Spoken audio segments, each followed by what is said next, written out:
did just spot another F-35 heading down the other end of the airfield and possibly crossing the active to come round and sit on this pad over to my right, but we'll wait and see what happens with that.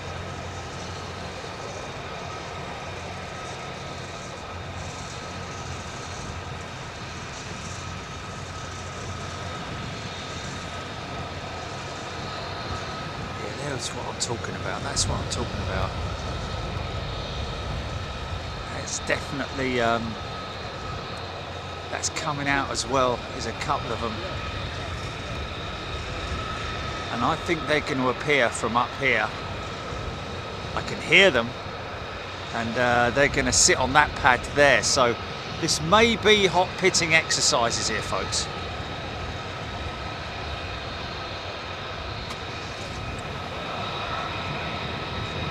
And here they come. Exactly, right on cue. Wow, he's not hanging about this one, is he? Or she?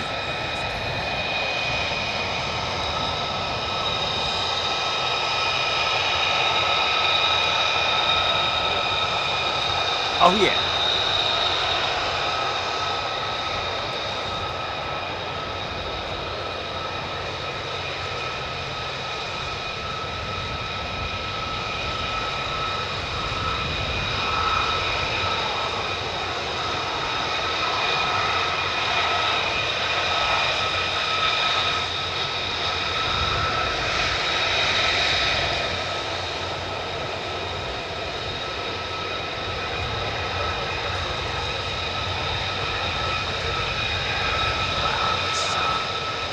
Wow, this is all their F-35s coming out in it. I mean, how many have they got active here? This is a show of force, isn't it?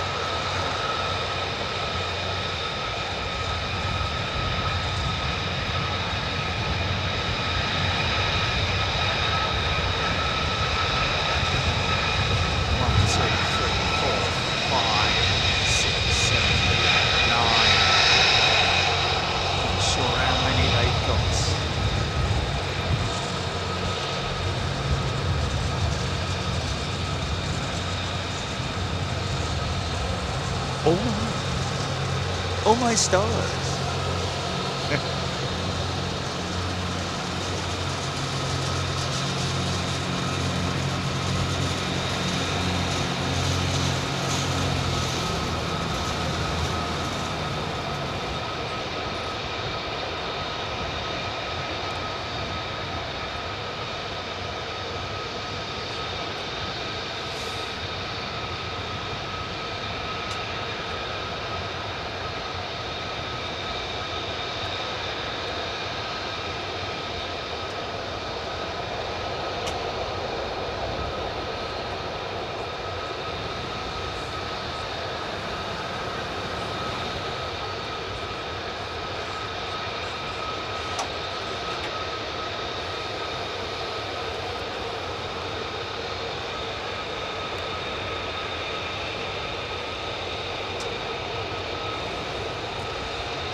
So hello to the young Scottish fella who came up to me, and apparently his parents are watching at home.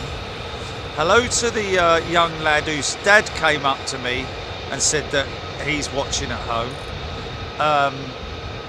And anybody else. I've done the I just don't. What is it? 1,000 stickers at home and haven't brought one with me. Not even one solitary sticker. Not even an old bent up one that is sitting in me wallet for 6 months. Quite disappointed really in myself there. Oh dear, oh dear. What can you say, eh?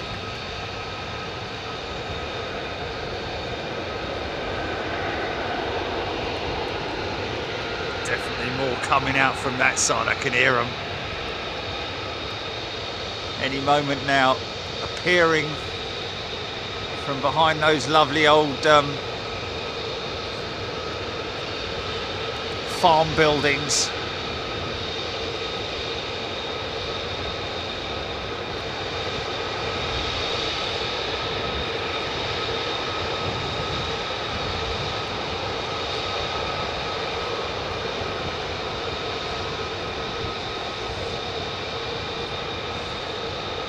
I wonder if they've changed the tactics whereby they have the F-15s in the morning, F-35s in the afternoon, perhaps, and then switch it, or because before, hello, that's the one of the jets that we were talking about. It's like a red arrow. What's it they call it?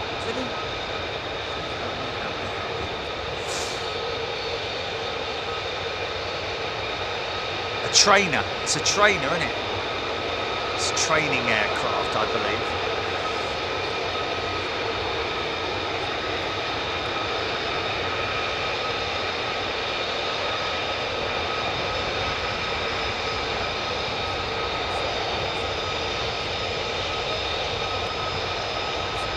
Alpha Jet. There we go. Lloyd Bell. Thank you.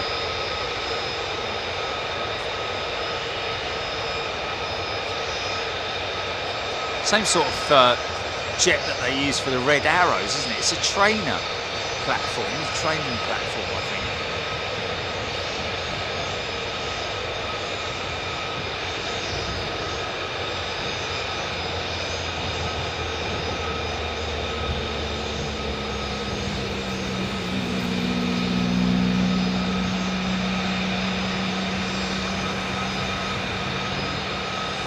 Oh, Dionysus is a target aircraft for the F-15s, not a trainer. Okay, but what I'm saying is it is a training aircraft that's normally used for training, isn't it? Perhaps not today. Used as a target. Kevin Motteshaw. Great if they did that over here, wouldn't it? Okay, so so this has been brought to the station for this specific purpose. Is it now stationed here? This Alpha Jet? Are there more than one? Is there more than one Alpha Jet? It's a shame we can't track them all, isn't it?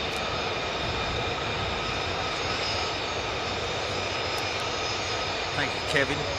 Skilling, Madcap Lady, Clinny, good afternoon. Ben Maron.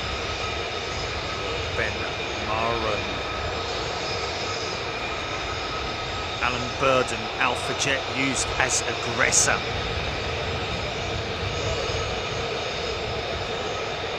Oh, Dionysus, yeah, they use the Hawk. The Red Arrows use the Hawk. Very similar type of aircraft, sort of like I say, a very sort of like commonly used jet for training purposes, but yes, in this particular instance, used as the target.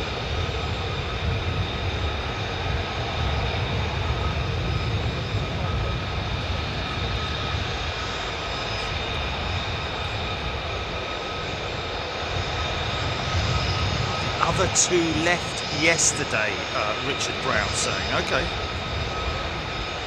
Lisbon Spotter, Portuguese Air Force used Alpha Jets for training.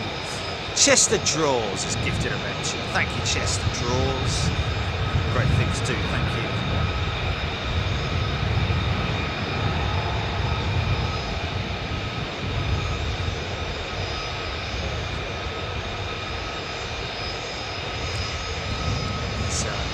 Another tanker going up from Mildenhall.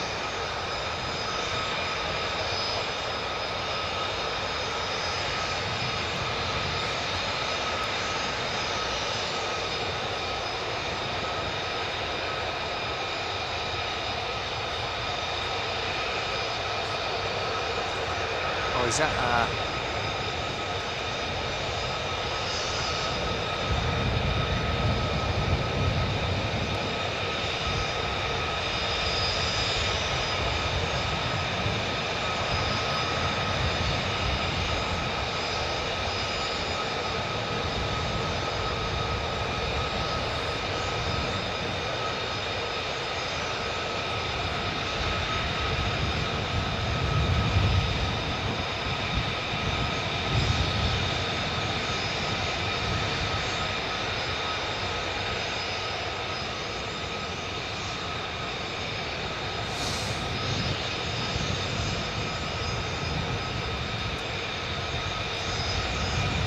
Kevin Jackson. That's the Alpha Jet, the French equivalent to the Hawk. So there we go. I wasn't too far off, was I? Maurice Vergussen, Canadian Dassault Bouguer Dornier Alpha Jet, in use with the Royal Canadian Air Force, RCAF. Quite a few, Nigel, I believe. Can't exactly put a number on it.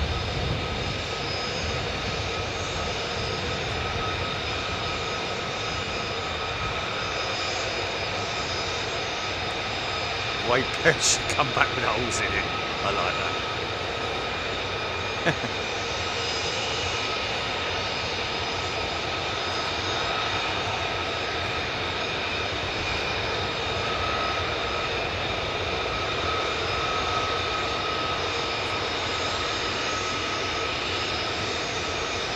Jordan.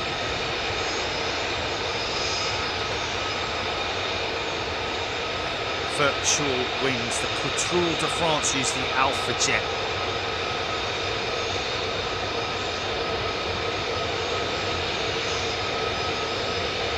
Oh, Kevin Moss will say he believes that there are 2 Alpha Jets based here for that specific purpose.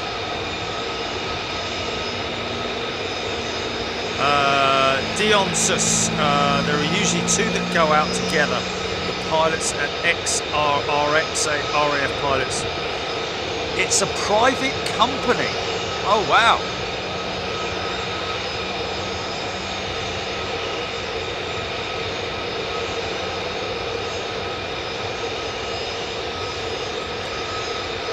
How would an F-35 cockpit be?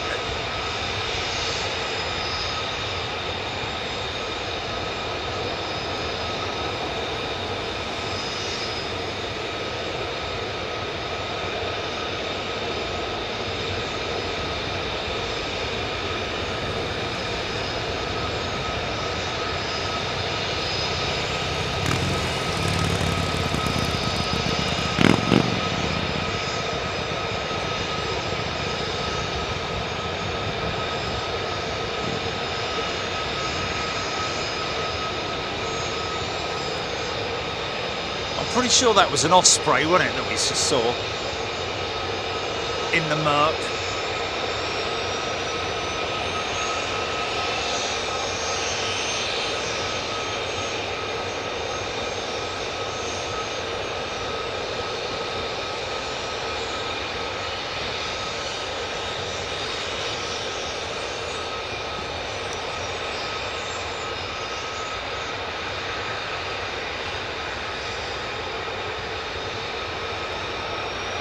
There, ladies and gentlemen, is your target for this afternoon.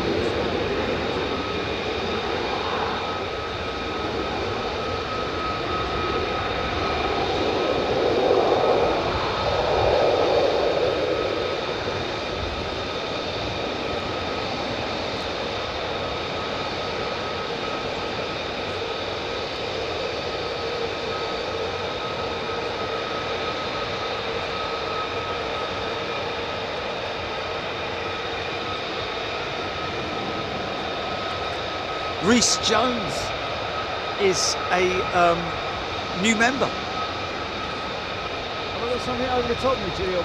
Coming in, or I've got something over the top of me. Everyone's looking up the sky. Everyone's looking skywards. Really?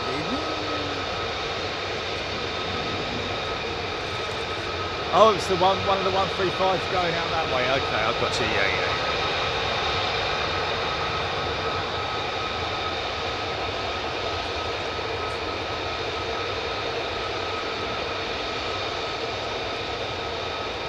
Oh, Neil Christensen. Great to see you back, Neil. And look at that, Pete Gordon. Sorry, it was Chester Draws who gifted Neil that membership. So that just goes to show the power and the love that we hand out here at Big Jet TV, rather than you know, going down the route of you know, you guys giving us money, which is, to be honest with you, I can't see the longevity of that whole super chat thing working, because people are just going to run out of money eventually, aren't they? You know, can't just keep giving you money. But anyway, it's a much nicer way of distributing the money from people who perhaps have got a little bit more fortune than others. And great to be able to get them back here as members. Lovely to see you. Thank you, Chester Draws, and anybody else who's gifted membership. Here we go.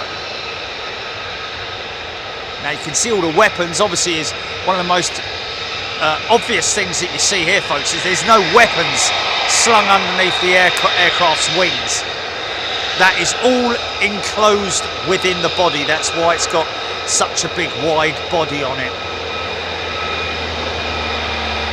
And I think that's the refueling boom, or the cannon, one of the two. I think it's the refueling boom that is deployed from that wing mount.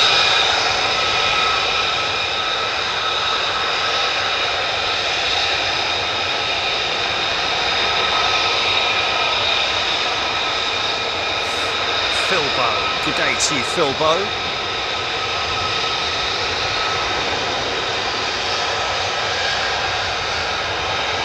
Welcome back as a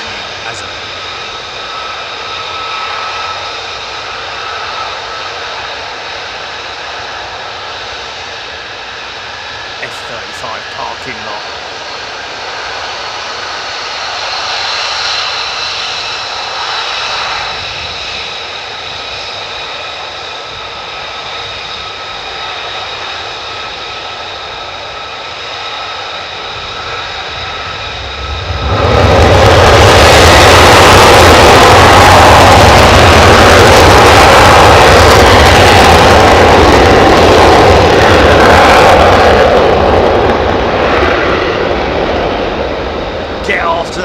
Jet.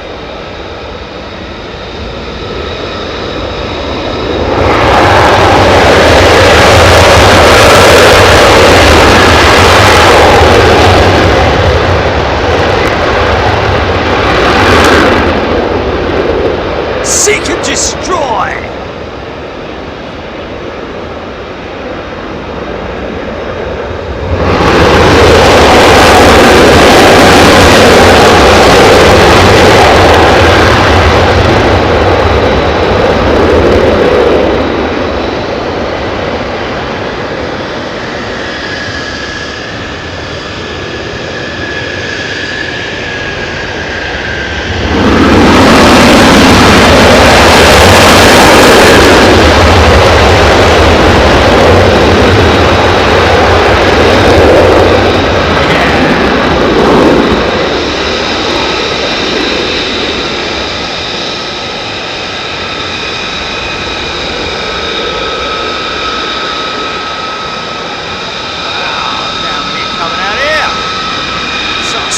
What a bleeding things.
switch that back from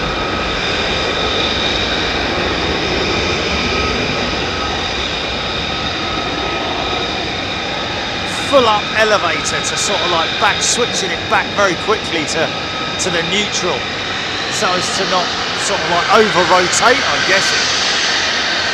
That's how sensitive these things are, man.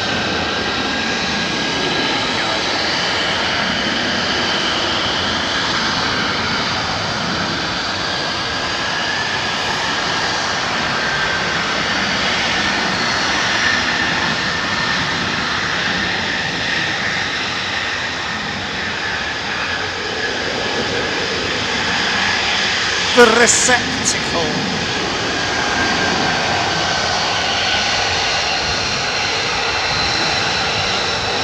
Yeah, you're right, actually. True. I think you're right. You do have different canopies.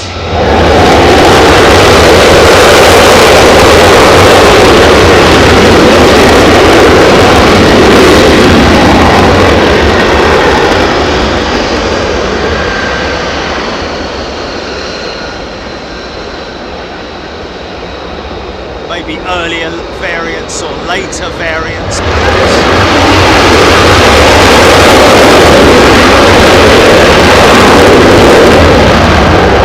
Yeah.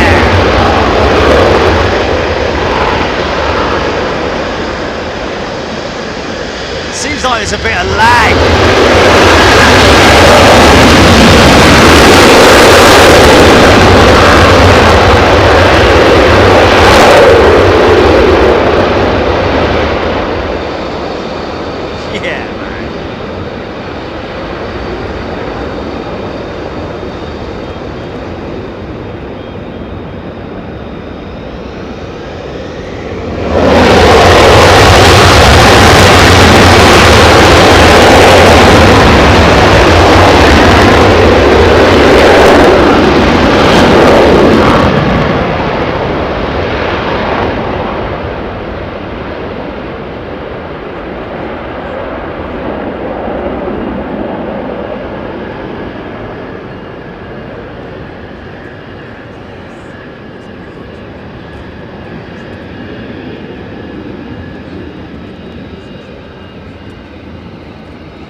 Andrew Hickenbottom, 200 million billion quid taken to the skies, yeah. Something like that. Aussie 45 tuning from the Hawarden Airport, Chops Away Dino. Hawarden, sorry. Hawarden.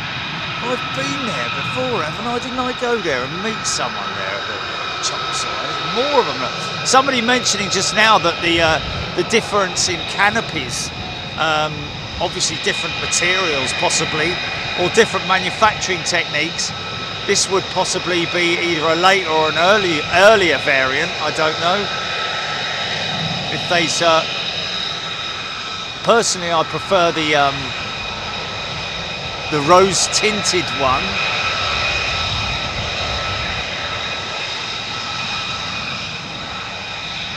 Looks very nice, that.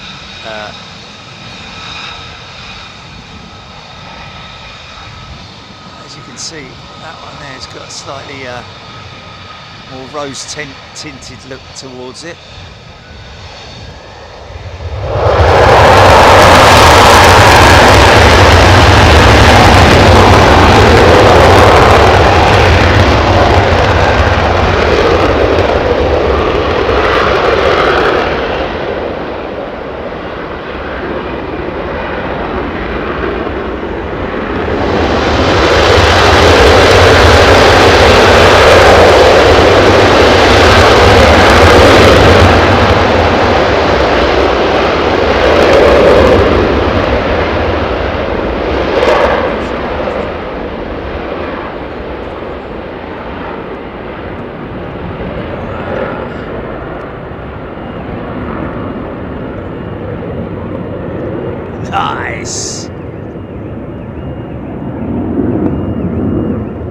Some people.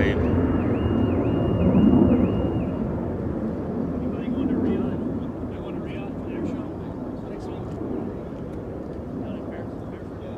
Anybody going to that? Anybody went to that? Why? Anybody interested in buying patch? It's going to be some of the Riyadh, some of the new ones. Nice. Anybody who's interested, we just got them in. So it's funny here. It's just sort of the armor route patch. Have you seen it? It says like GS on the side. It's just like armor route patch. Is that the one? Yeah. How much are you packing? 15. I didn't know if anybody would be interested. Just trying to gauge interest. Well, Max bank angle, funny man. Yeah, that's what they just say. Alex Hilton, they're not ugly once the feet are up. Yeah, you're right. I mean, it is. It's a bit like the Typhoon.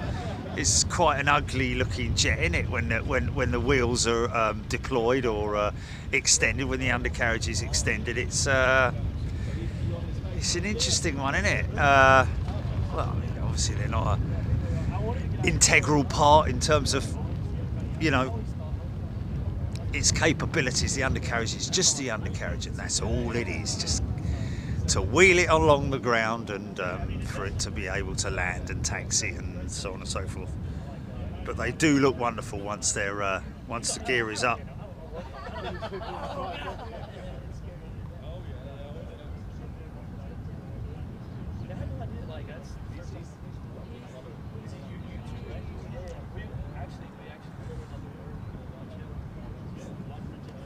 Kenji, yeah, different, I guess, different pilot techniques, isn't it? You know, to the way that they fly these aircraft. You know, it's a bit like, you know, some motorcycle races and car races. They're better at preserving the tyres than other drivers, and even though they're just as skilled, and you know, but they just have different driving characteristics, as these do have different flying characteristics, really, isn't it? You know, in terms of the pilot input, control input.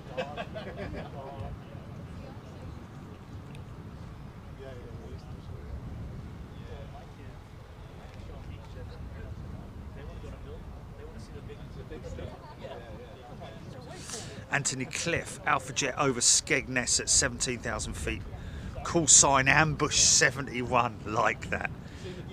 I think you're going to get ambushed, son. well, I mean, if you want to take your kids. Texas Taco, first one built in 2020. He's referring to the F-35 there, I'm guessing. There was a C5 over there yesterday or the day before. Alex Hilton, yes. What a job. What a job indeed. Jay, yes, they are all US Air Force fighters. Although, from time to time, you will see exercises around the UK and in Europe, in all theatres, where multinational air forces will combine for certain exercises, and in those cases you will see here at Lakenheath, mainly actually here at Lakenheath, isn't it? They've deployed some in at Fairford before as well, I think, anyway. Certainly about Coningsby. Coningsby don't tend to see that much sort of, like, you know, foreign stuff, other than obviously things like that. Qatar, the Qatar.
try and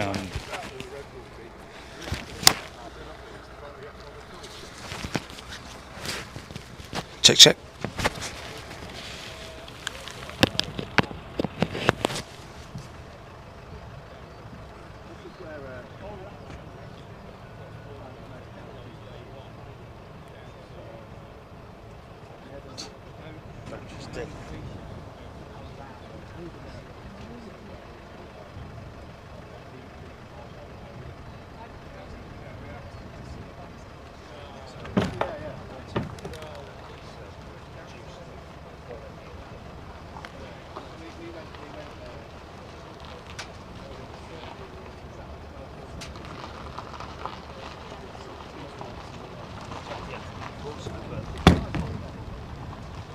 Transmitters are usually very reliable, I have to say.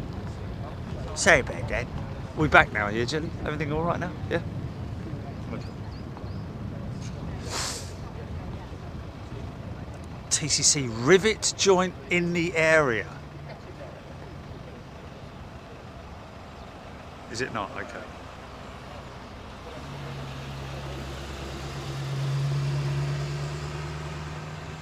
Oh, I'm with you. Yeah.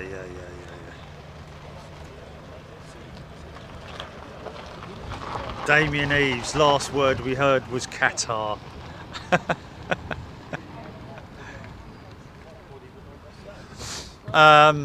Well, the reference to Qatar was the Typhoon. I'm not sure how many they operate, but there is a Qatar Air Force Typhoon based at, I think they're for training purposes, to train the Qatar Air Force. Qatari Air Force? Do you call it the Qatari or the Qatar Air Force? I don't know.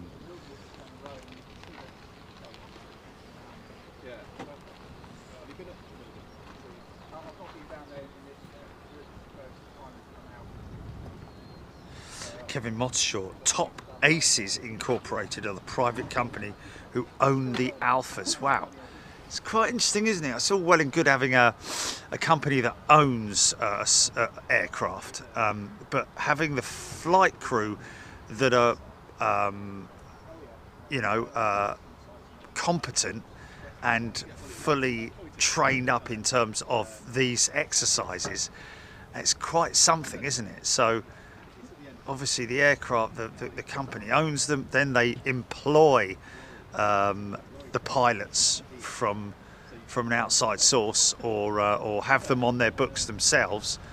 But it's quite interesting, isn't it, to think of the sort of ways in which that works, because you would have to work with the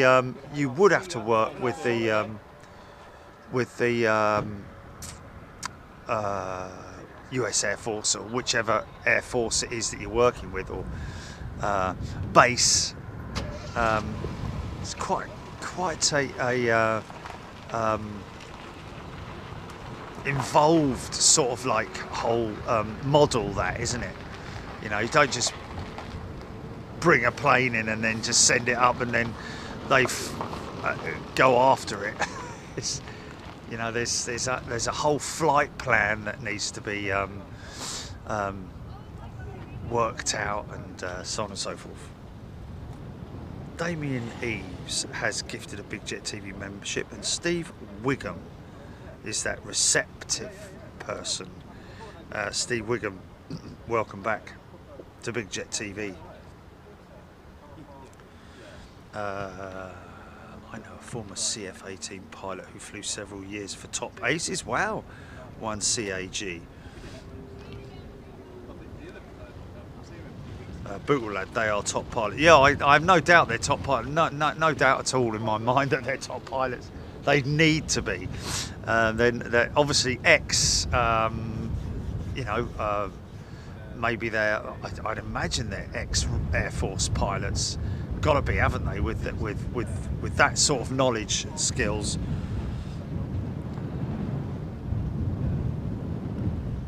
Simon Knock, good day to you. Not sure. whether it's anything in relation to the jets on radar off the North Yorkshire coast. That could be other aircraft that are on exercises, I don't know. Top aces also have F4s and at least one F-16 flown by ex-fighter pilots. There we go, Richard Brown. They'd have to be ex-fighter pilots. And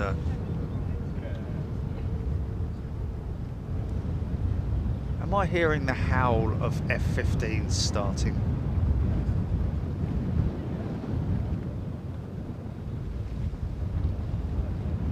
Bob the Bomb, yes, ex-military.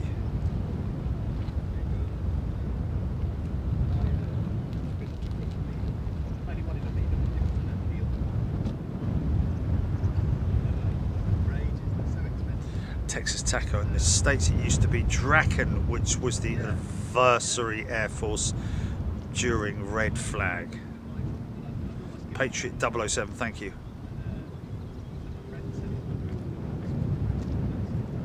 Skyhawk, call sign Hot Rod 1, joined Ambush 71, Gary Boak saying thank you. Where's he come from then? Sounds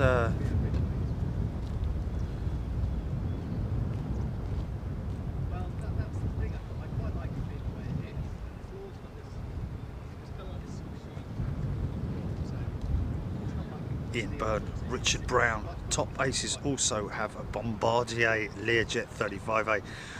Yeah, but I'm very interested to hear that they also have an F4, as in F4 Phantoms. How cool is that? Is that what we're talking about here? F4s, or is that a more modern jet but with the same annotation designation?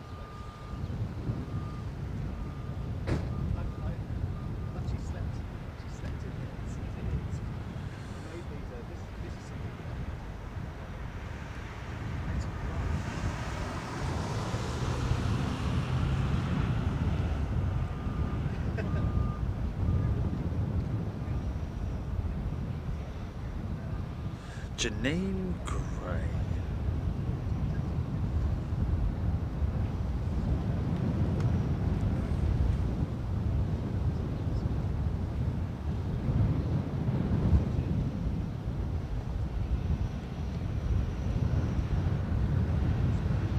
Canadian Rockies, JD. Wow. Skyhawk is an A4. Ah, there we go, yes. I know what you're talking about. Yeah, another trainer aircraft, isn't it? The Skyhawk. Yes, sorry. Just me in my old age thinking that it were F4 Phantoms. It's a Skyhawk, of course it is. Thank you. Texas Taco. Maintenance intensive.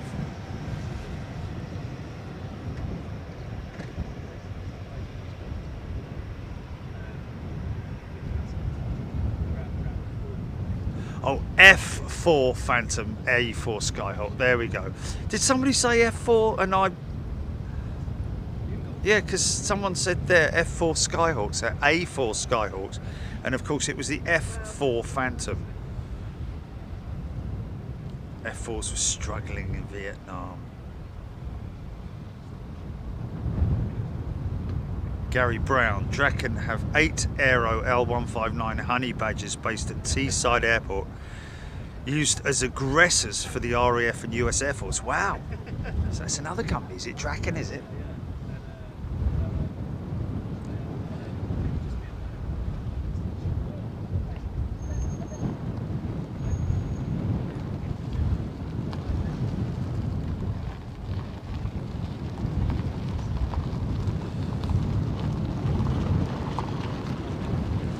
Alex Lovell, really high front gear on the A4. Yeah, I've seen the I've kind of got it in my head, if you know what I mean. Let me just have a look here and see what A4. Hello.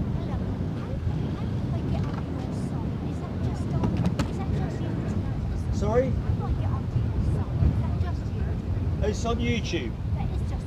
Yeah, just search Big Jet TV. Big Jet TV.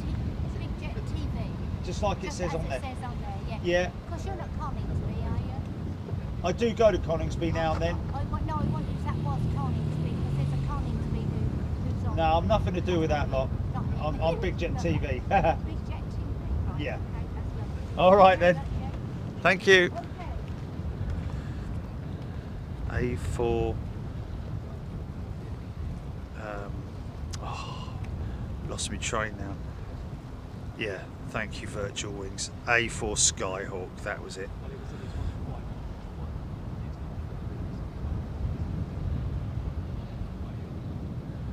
There we go, yeah. I seem to recall the A4. Wasn't the A4 used in Vietnam?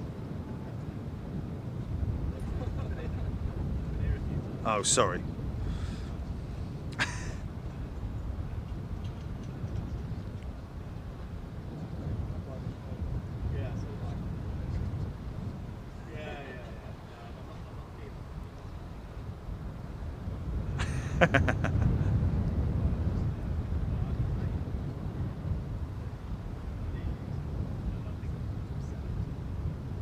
Good to see you back, Andrew S. Hope you're well.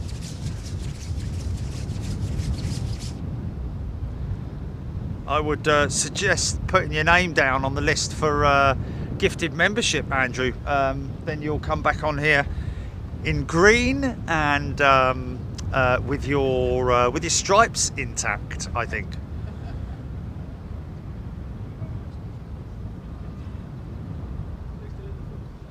Bill Kerman.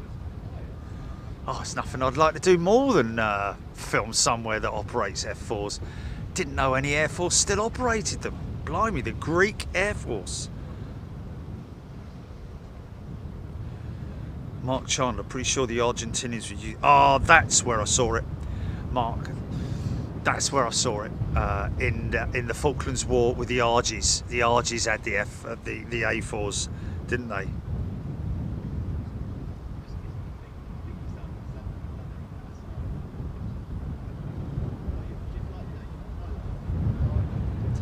Sean Pascal tuning in from East London.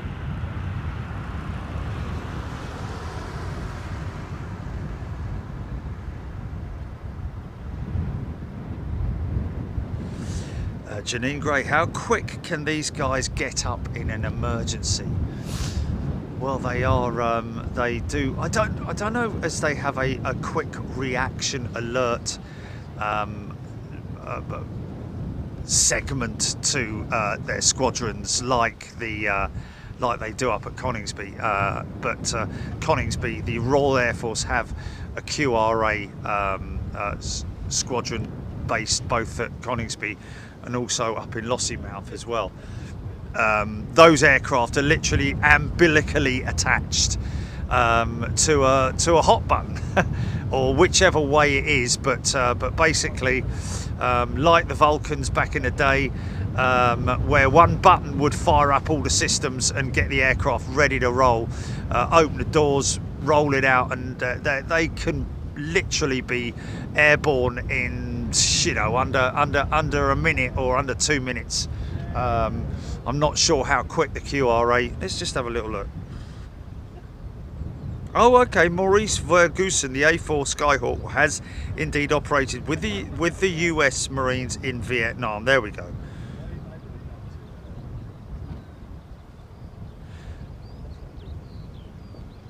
Yeah, the A4 and the F4 both saw service in Vietnam. The noise it makes is spectacular. And, yeah.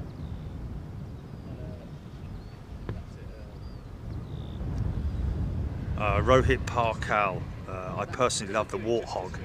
I think he's talking about the A10 tank buster.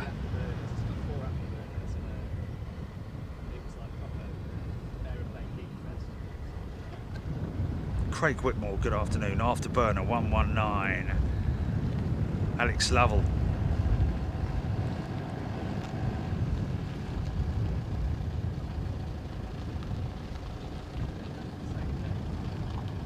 Peter Mikunda. Good afternoon to you, Peter. If you're wondering why we're not filming anything at the moment, folks, we've just had at least 10 F-35s go up, maybe more, maybe a dozen of them.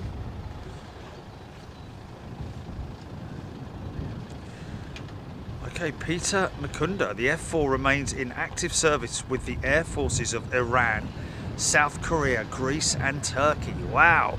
Can't think that spares would be in much abundance, would it?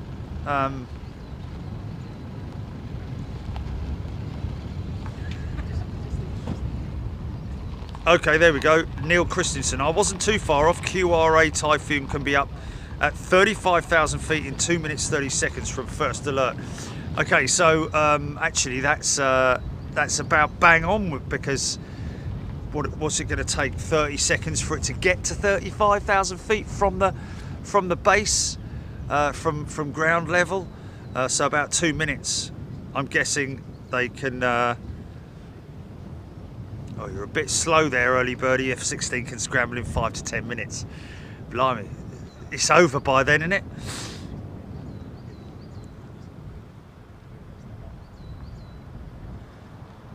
Crispy, it is indeed a shame we don't see the beautiful Harrier jump jet anymore.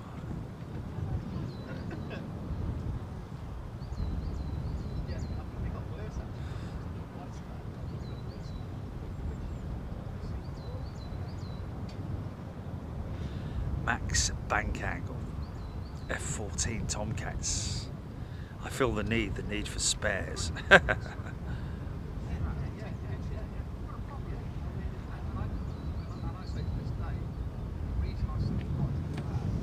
During time of highlight with high alert with planes on launch standby, a scramble can be within 5 minutes.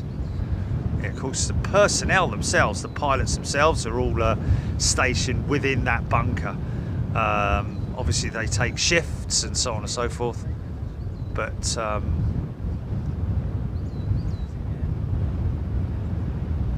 yeah, everything that is needed is there and ready for them.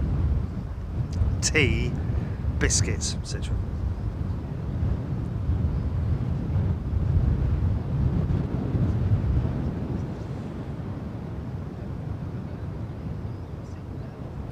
Good question, Ian. And the answer to your question in terms of whether the afterburners cause any damage to the runway, obviously there is a certain amount of heat that hits the runway, but there are patches of the runway, segments of the runway, which are made of a far more robust material. You wouldn't want to be just putting straightforward tar macadam down, because you literally would burn a couple of craters in the ground, in the runway. But the amount of time that the flame is actually on the runways is quite limited anyway. But even so, yeah, I think you find that the main section is much like what you're seeing there. It's like more of a concrete mix than a tar macadam of your standard sort of like road surface. Very sophisticated, lots of hard wearing materials, aggregates go into making up these runways and taxiways.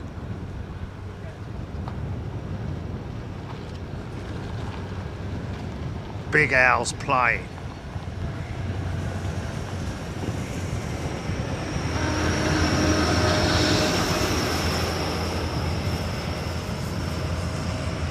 A400 over the top of me. Well, I'm not going to see it, but chances are I'll hear it.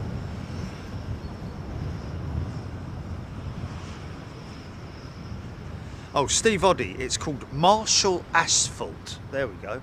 So it is an asphalt. I'm guessing the aggregates used in it, though, are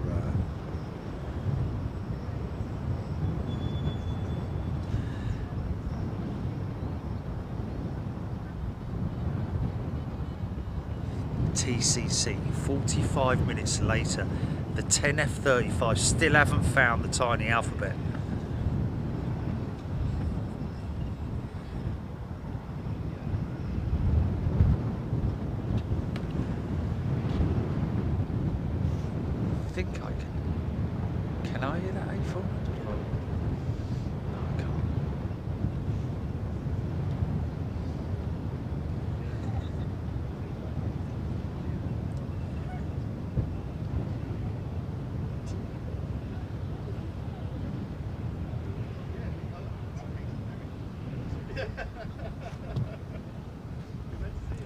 Yeah, there we go.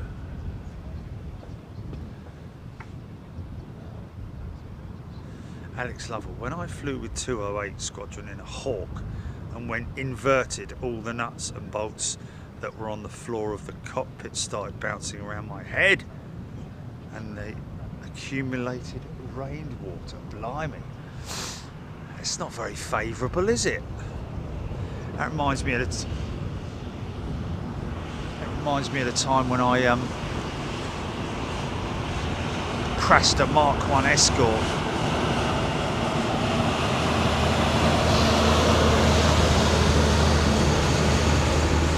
Taking a bend at far too much speed in cold conditions, hit a patch of ice, rolled the car, rolled it about, I think it went over 3 times. I can't believe how I survived. Mark 1 Escort, no seat belt. I think it only had a bleeding lap belt, didn't even have a proper seat belt. And most of the damage was from the big batteries that had flown out of the ghetto blaster or boom box or whatever you want to call it. You know, the type of thing back in those days, back in the 80s. I had one on the back seat, and obviously all the batteries came out, and they were flying around the. Luckily, I didn't get hit on the head by the boom box, but I just remember having a load of bumps on my head, and couldn't figure out how I got them, and it became apparent when I was looking around the wreck. God knows how I wasn't thrown out or anything. Landed up against the wall. Maybe that's why I'm so... I don't know. All these birds following this...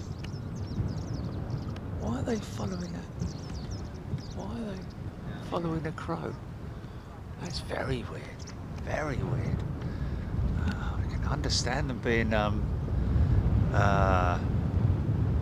protective towards their young, but that was a bit odd, wasn't it?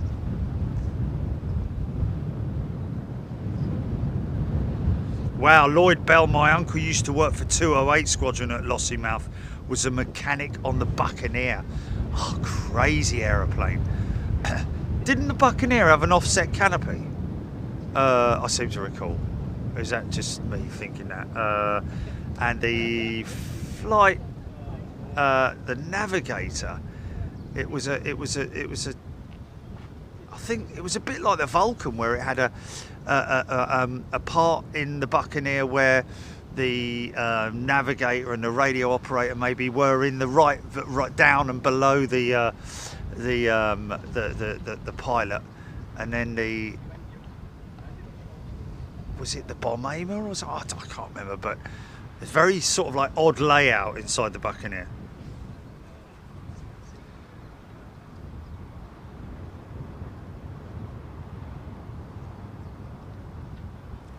O.J. Bell takes the chicks from the nest.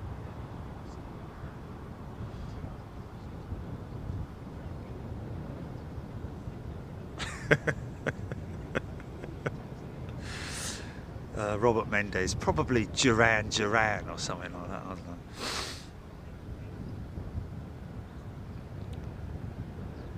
Nigel Betts, the Canberra, I think. Or the Sea Vixen. Hamo 19. Well, we saw the Sea Vixen displaying in Paris, didn't we? And that definitely has got an offset canopy. I thought that one of the... he's saying that the Canberra there. Oh, it was the Canberra. What was the other one that he was talking about there?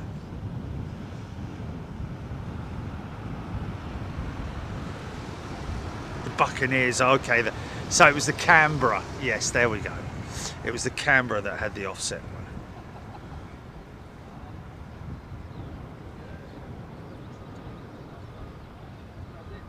Thank you, Ian.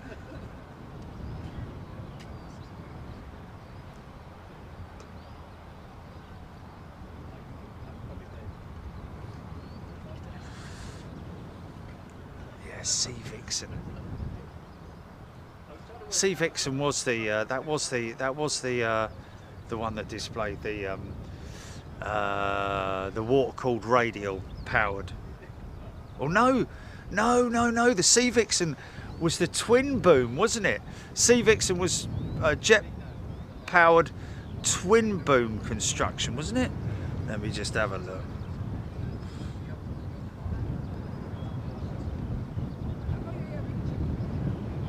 Search. There we go. It was a twin boom. Yes, and it is offset. There we go. With a little observer's window there by the looks of it. Yes. Okay, so it was kind of dual, but the canopy for the pilot was only what, you know, the other fella had to sort of just look up. Yeah, they got a Sea Vixen at the Gatwick Air Museum. If you ever want to see one in the flesh, they've probably got other static models somewhere else, but they definitely got a full-sized Sea Vixen there.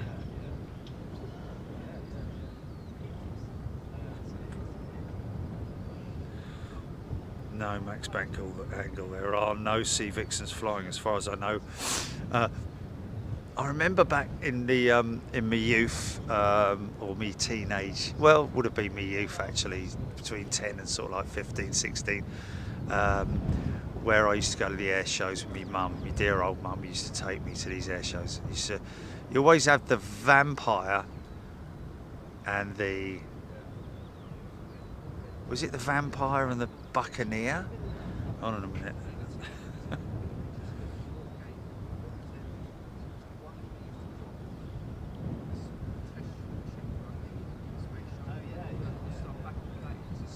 They used to always fly together. No, it wasn't the Buccaneer. No, the Buccaneer was yeah, very odd looking jet, the Buccaneer, with the big round intakes. It was the Vampire and the, oh. I'm not going to look at the chat because I want to remember this myself, because you're going to tell me and I want to remember myself. Vampire and the, not the Tempest, no. They always used to display together.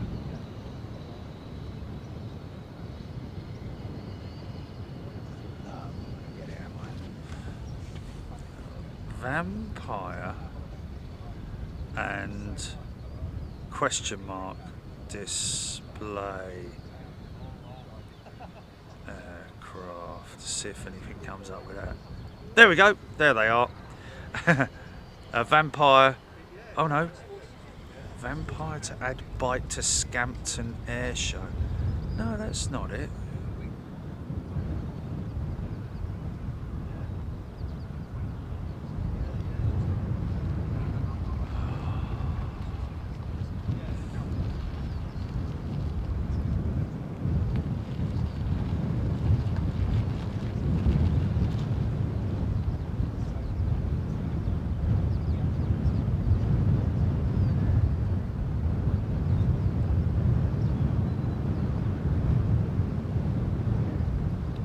No.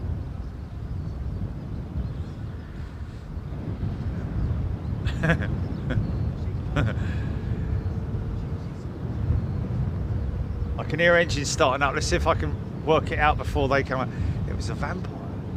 Because the Vampire had a twin boom, didn't it? And the other one was like a delta wing.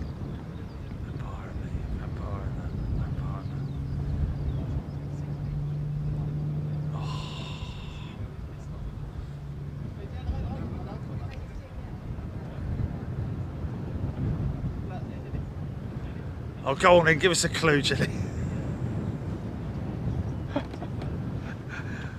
Let's see if anyone gets it here.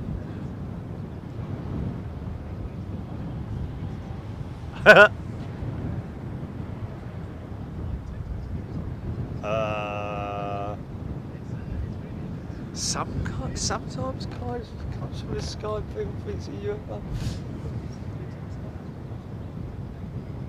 Oh. Yes. Now I'm trying to think of what that is. Don't. They could be little or they could be massive. Meteor, the meteor, the man, the vampire and the meteor. Right, I didn't look at the chat. Okay, so let's just see if anyone's got it here. Please look at the chat. No, not the javelin. It wasn't the javelin. It was the meteor. No one's got it. Oh, here we are. Lennon Polanco, Meteor and Vampire. That was the vintage pair from CFS. There we go. Thank you. Oh, so people know what I'm talking about then, eventually. Simon Taylor, the vintage pair, Vampire and Meteor. Got there in the end. Well, it took a bit of filling, didn't it? And that engine has been shut down. Okay.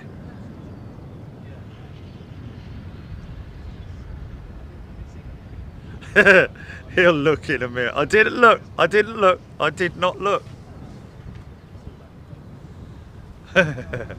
Cole Salisbury, thank you. Nearly called you Cole Sainsbury. Thank you.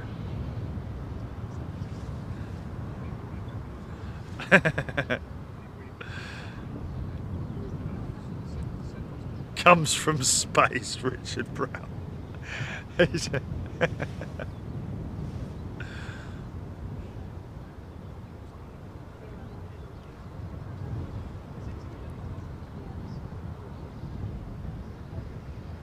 Simon, not Vampire and Meteor displayed together at Hulton when I was younger. Well, there's a lot of people on here, obviously around about the same age as me then in that case, who remembers going to the air show when first of all there's none of that health and safety stuff. You know, you just drive in and, you know, for what, a couple of quid or something like that, not 40. And then just have a nice, you know, a nice parking attendant meet you, and I'm sure there are some nice parking attendants these days. But anyway, yeah, crowd line is like, you know, right there, you know, planes taxiing right past you. The planes are displaying sort of like 100 feet in front of you, or right over the top of the crowd line, you know, left to right, back to front, just straight towards you, right over the top, like looking everywhere. And you know, no health and safety. And now they're like, you know, is that and now, ladies and gentlemen, be upstanding for the Lancaster and the Spitfire and the Hurricane. I can't see them. They're over there somewhere in the distance, but I can't see them. It's like they have to fly a minimum of, you know what, a mile away or something like that, for health and safety, which, you know, it's understandable. But why don't you just leave it as it is and have people sign a bleeding like disclaimer when they go in there? You know, I will not hold anybody responsible if I get hit on the head by a propeller or something like that. You know, I'd be prepared to do that for the sake of being able to see low-level displays, you know, relatively close to the crowd line, and just bring that old age of stuff back, you know. But there you go. Mind you, Paris was quite close, wasn't it? All in all, I don't know. Last time I went to Duxford, put it that way, and I saw an air display, it was like everything was just miles away. It just appeared that way anyway, so I'm probably completely wrong.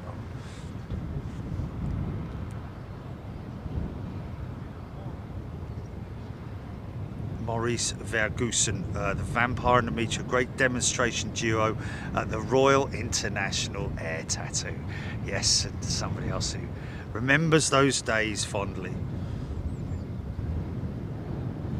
Gloucester Meteor, the only Allied jet fighter that saw service in World War II, Mark Chandler.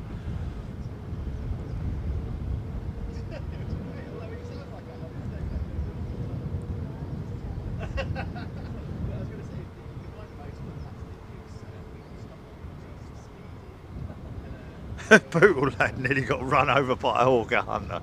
That's pretty cool. You see, you remember those sorts of things, you know, even though you know, dicing with death, you remember it, don't you? bit like me with a whole, you know. Actually, there's been a couple of instances over the last few days where I've nearly stood on a rake and walloped my head on it, but there you go, that's another thing. Peregrine Bush, the vintage pair crashed at the Multinational Airfreight in '85, I think. Oh, yeah, there we go. Yeah, I seem to recall something like that. Sure, I can hear engines starting, and they appear to be F-15s.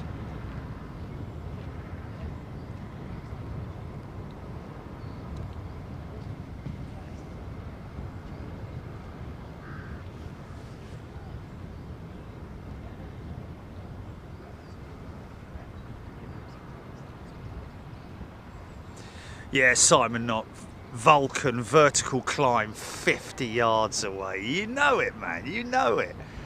And they just feel like, you know, I don't know if it's because we were kids that they just appeared to be a lot closer. It's a bit like, you know, when you're a youngster and there's this wall that you used to sort of like, you know, walk past on the way to school or something. Then you go back to it as an adult and you're like, hold on a minute, that wall was about 20 feet tall when I was a kid. Well, of course it was, because you were only flipping 3 feet tall yourself, you stupid. Anyway, there you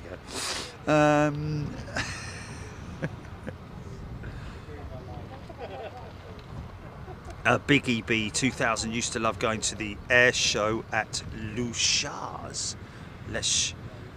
Luchars, I'm guessing that is. Ulster Aviation. F4 Phantom was my favourite as a kid. They were based at RAF Aldergrove. Remember kids screaming when the Phantom roared overhead. Ulster Aviator, yes. That was one of my favourites. That and the Lightning, the English Electric Lightning, that is. The Phantom, the Vulcan, of course. We all loved the Vulcan, didn't we? There's no doubt about it. But yes. Sabre jet, didn't they have a Sabre? The Vigan back then, I think the Vigan was the Saab Vigan was operational back then, like as one of the modern jets, should I say? Of course, you always had like the Meteor and the Vampire as well, of course. All those classic old things, man. You know, just used to, and then you drive home in the evening, sleep on the back seat because your mum's driving or your dad's driving, whatever. You're knackered, you're completely knackered, but all you can hear is this noise of engines ringing in your ears, and it's like, you know, you keep like waking up, looking out the window just in case there's a plane coming. Well, I did anyway. Go back to sleep, Jeremy. It's not an aeroplane. But I've asked, oh no.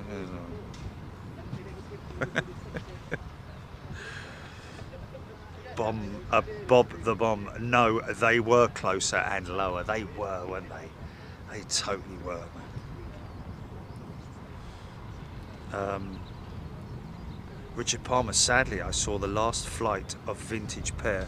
I had to stop watching because they were flying too close. Wow. Afterburner, the last red flag I was at EA18 from AU. Okay, oh dear. Cold Salisbury. Oh dear.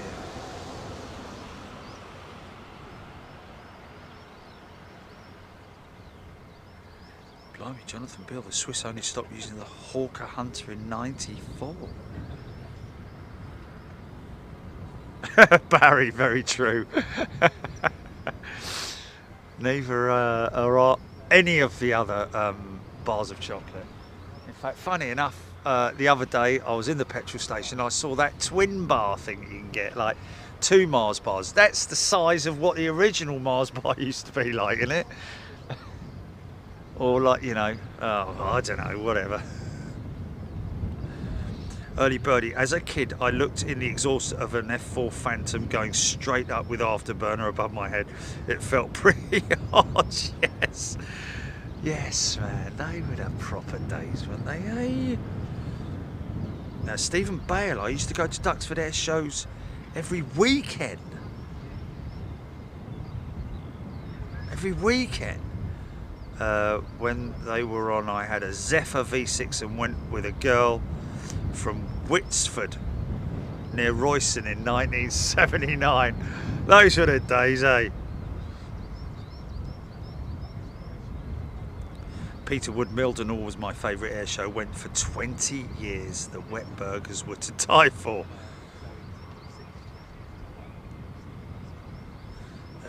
Oh, the Saab Draken it was, Liu Dehaan. Yes, thank you. It was the Saab Draken. Wow, even preceding the Vegan, and now the Vegan's no longer in production, is it?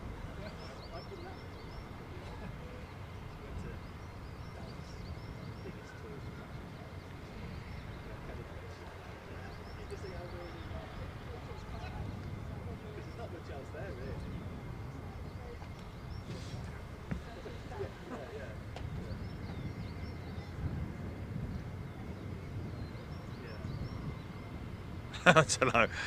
Sorry about the Luchars, lookers, whatever it is. Joanna B, 5 kids in the back of the car with no seatbelts on. Yeah.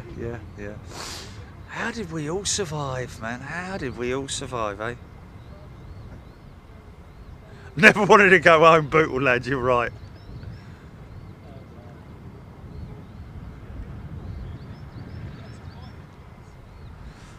Oh yes, Tony Duty, Fairchild's A10 Thunderbolt. Yes, of course.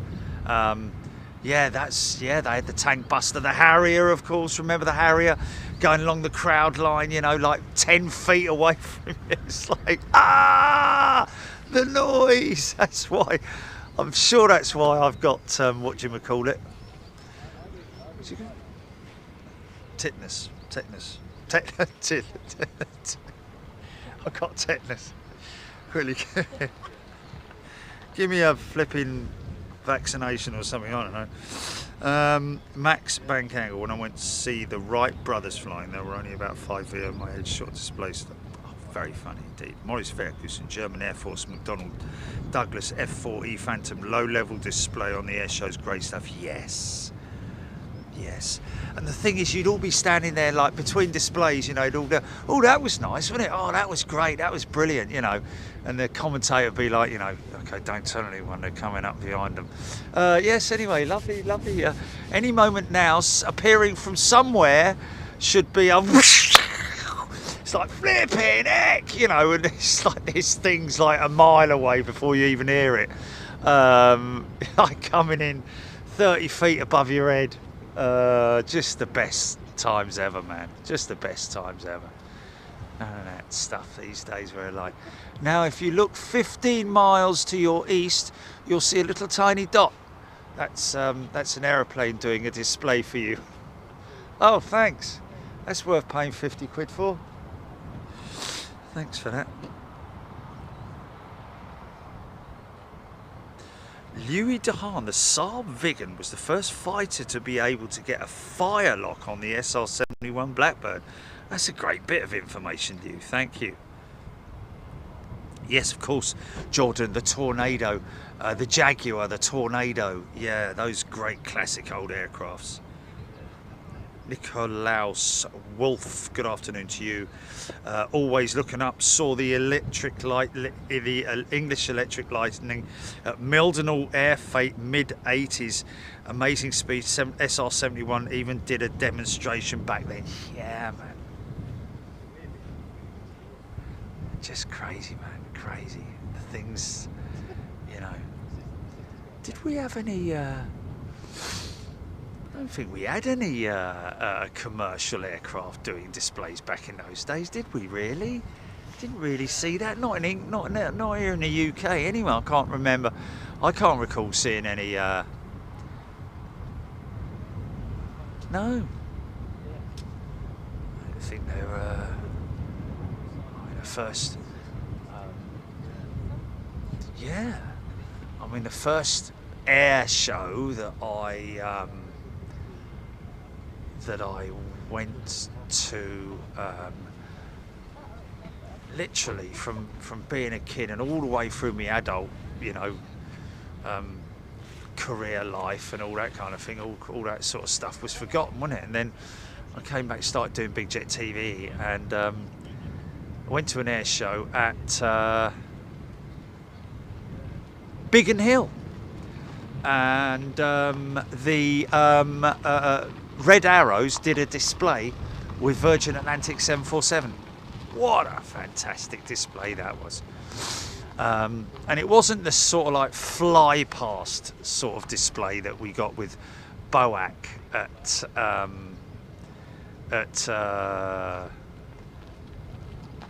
Fairford, was it? It was more a sort of like an actual sort of like display. Not that you can really integrate a great deal of stuff with a 747 and the Hawk jets or whatever they are in multiples, but he definitely did do 3 or 4 passes, you know, in the distance. I mean, don't get me wrong, the BOAC with the Red Arrows, even though it was, I think it was just, was it 2 passes that they did with BOAC? I'm not sure. It's one of the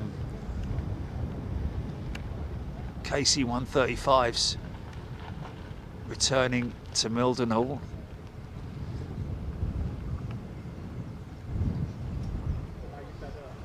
Hoping to see some F-15 action, folks. 2 o'clock now. Need to sort of like get a bit of a shufty on, don't they? Wow, early birdie. Saw an F-15 crash in front of me during an air show somewhere around 1980. Richard Brown, we've got Vulcan XL426 at Southend Airport, 5 minutes down the road. Amazing when they do the fast taxi runs. My son loves the open days getting in the cockpit. Yeah. Oh my good God. Now that's interesting.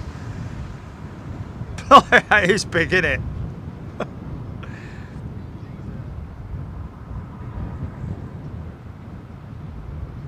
Has anyone been to the Bournemouth Air Show? Yay, Bournemouth! You guys from Bournemouth? Yes. Yes. Okay. It's on this year, is it? First weekend of September, Oh, okay. out over the sea, so you can get quite close. Yes.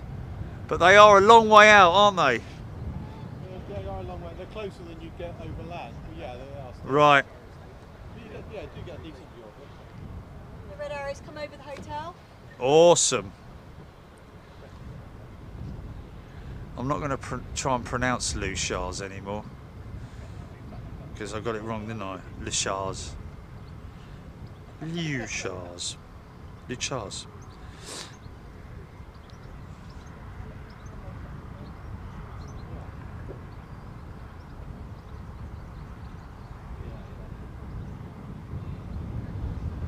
Early buddy, I grew close to...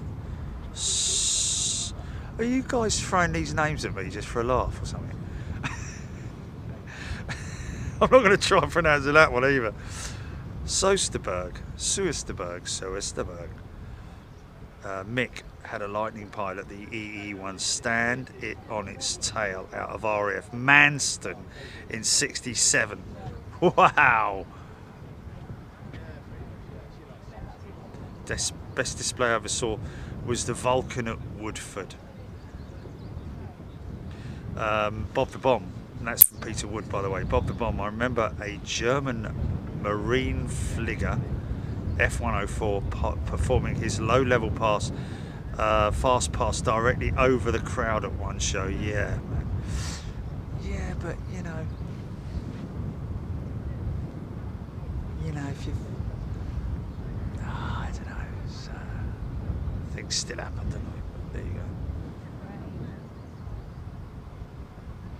Bootle lads saw a Italian Air Force pilot throw a tornado around the sky.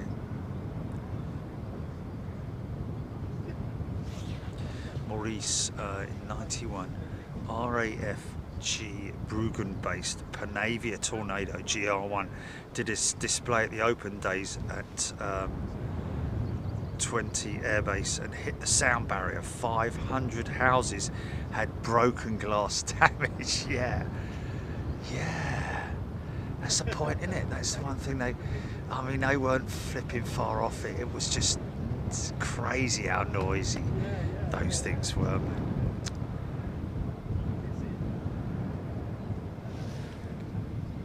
Adele Hardy, is that what's on your credits? Which one's that, Adele? Oh yes, it is the BOAC fly past. That is the one that's on the credits, and it shall forever remain there. It needs to. It has to. You know, there's been times when we've sort of like, oh, should we do some new credit, some new titles? Well, the thing is that it's not the sort of thing that people watch every day, is it? You know, and the title role, to be honest with you, is for new people visiting Big Jet TV or seeing it for the first time, and it does really give you a good impression of the kind of things that we do. There's so many hundreds of thousands of moments in time that we've had on the show that it'd be literally, you know, you'd find one and you go, oh, hold on a minute, that one's better. And when you've only got, how long is it actually? It's a minute long, isn't it? Is it a minute? Yeah, when you've got 60 seconds to play with. Yeah, we updated it last year, and with the 380, with the Bosch and all that, you know, but it's just so difficult, man. It's so difficult to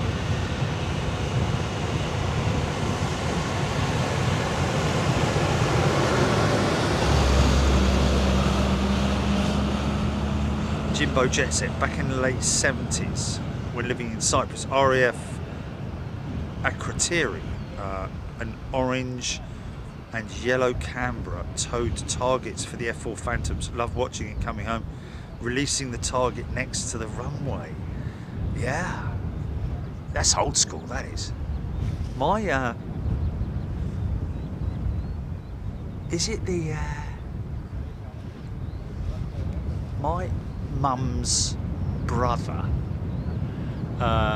was a pilot flying, hold on, let me get this right, because he went missing. He went missing up in Scotland. They never found him. He was flying, was it Fairy Magister? Hold on. I think it was and it was used as a, not,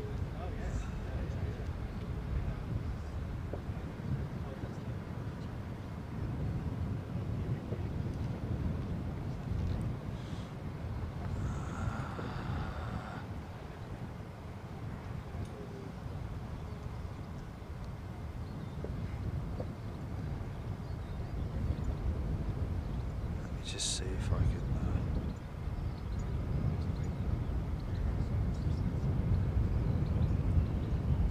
Yeah, that was it. The Miles Magister. He was using that with a tow. Let me just see, Manchester Aircraft. Yeah.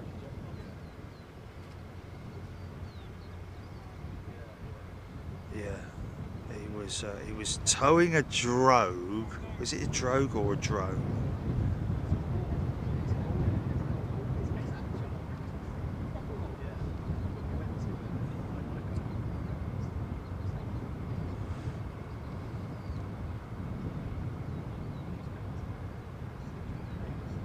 There we go. Target practice. Wow, look at that. That's an image I've never seen before. That's pretty amazing, that is. Gunnery School. Ted Church, Tail End Charlie. RAF Manby, Lincolnshire. Empire Air Armament School, 1944.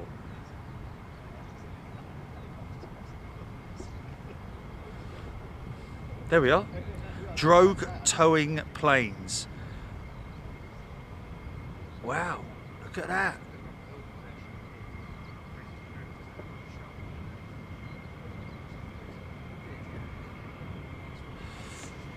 I hear planes, folks, and here one comes now. be glad to know I will now stop talking.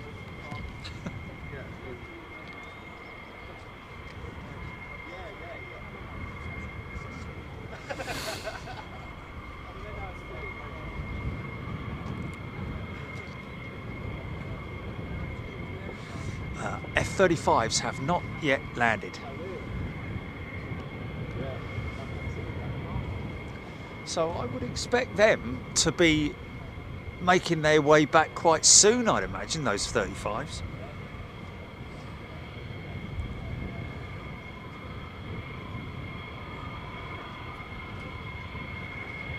Yeah, that's it, yeah.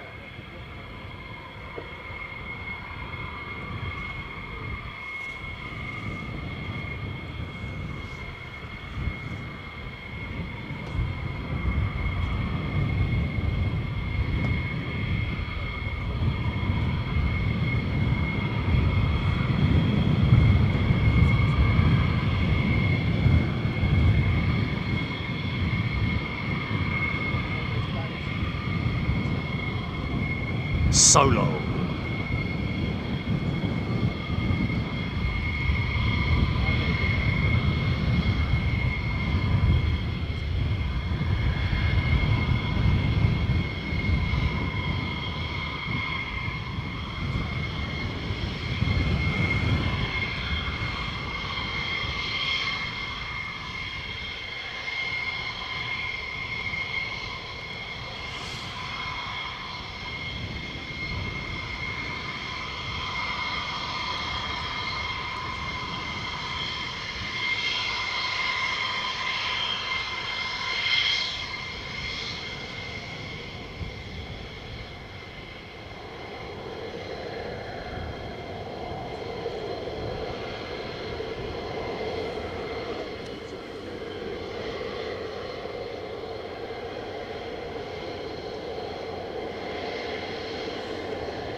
General characteristics of the F-15E Strike Eagle. 2 pilot crew, obviously pilot up front, flying pilot, weapons systems operator sitting in the back, controlling all the weapons, obviously. She's 63 feet in length, got a 42-foot wingspan, 18 feet off the ground, a 608 square foot wing area. I'm not going to read that because I don't understand it. Her empty weight, which is nothing on board her, is 14 tons, which seems quite a lot, but it's not. Maximum takeoff weight is 36 tons, so or 31,000 empty, 81,000 maximum takeoff weight.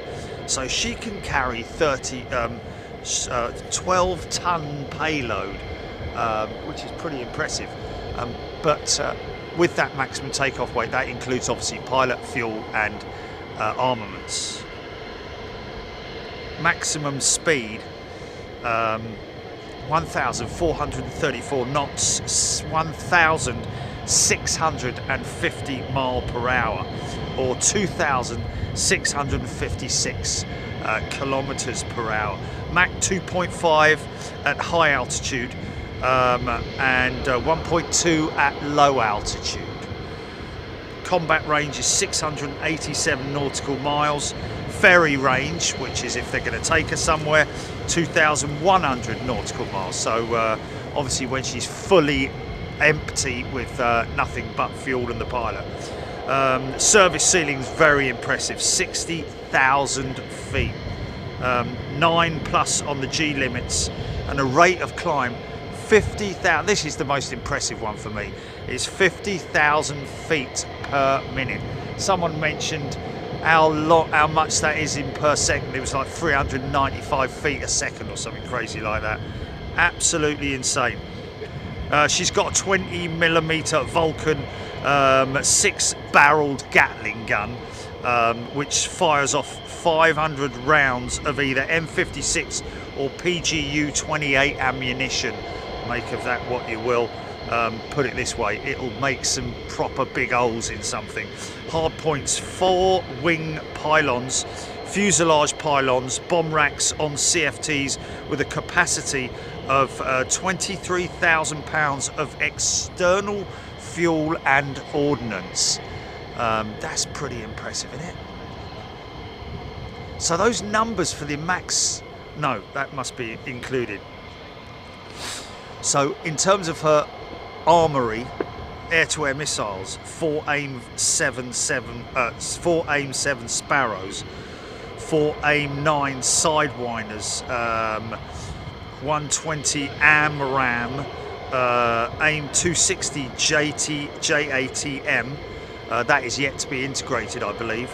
Air-to-air surface missiles, 6 AGM-65 Mavericks, 2 AGM-84 Harpoons, 2 AGM Slammers, AGM-88 HARM, AGM-130, 154 and 158. Joint Strike Missile is also to be integrated. And she can carry a serious amount of bombs as well. Mark 82 bomb, Mark 84 bomb. Paveways from 10 to 27. Bunker Buster, the GBU-28, which is like the old earthquake bomb, isn't it? From Barnes Wallace's day. Just gets into the target and explodes from underneath, from inside. And she has a capacity to carry much more ordnance as well. Isn't she great for a for an old aeroplane that started life in the 1980s? Crazy, isn't it? Multiple pylons for bolting those weapons to. Still got a step ladders there.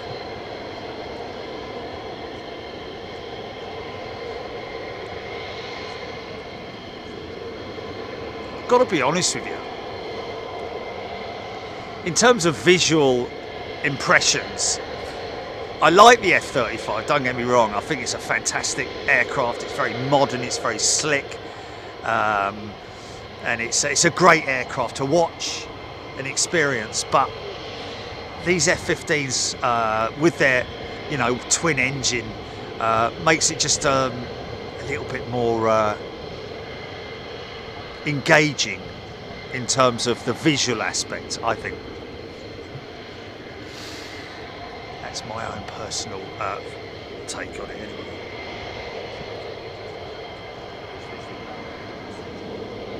Rob Kennard is a returning member. Welcome back, Rob. Good to see you.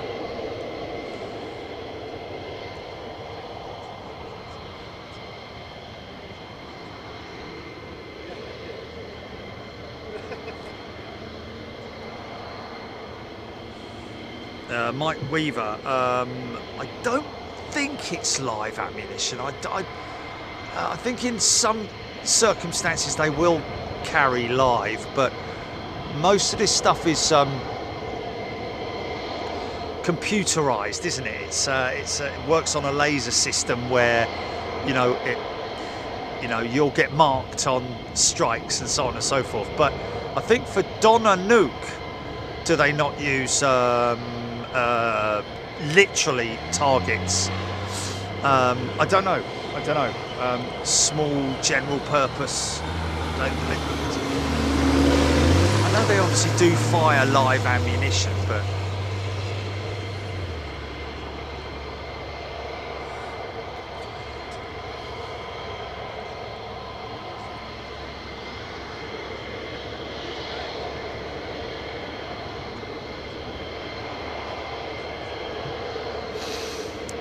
Bushbow. The real MCJ. We are watching jets that are being final preparations made for exercises. So these guys and girls will be removing safety pins, literally, that are around the armaments to make them live, but also checking hatches and bits and bobs to make sure that everything is as it should be, no leaking. I was quite interested to see earlier on that like pop-off valve earlier on. Anyone got any information on that? Where we saw that almost like a whale's blow valve it vented something, didn't it?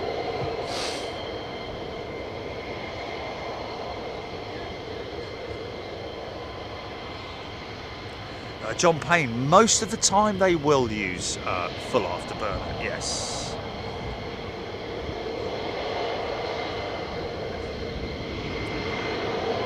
I think it's very unusual for them to carry live ordnance. Like I say, most of this stuff is they're dummy fires. So when it fires something, it'll be an electronic pulse that will then be. It's the equivalent, really, to be honest. It'll take into consideration all the different sort of like attributes and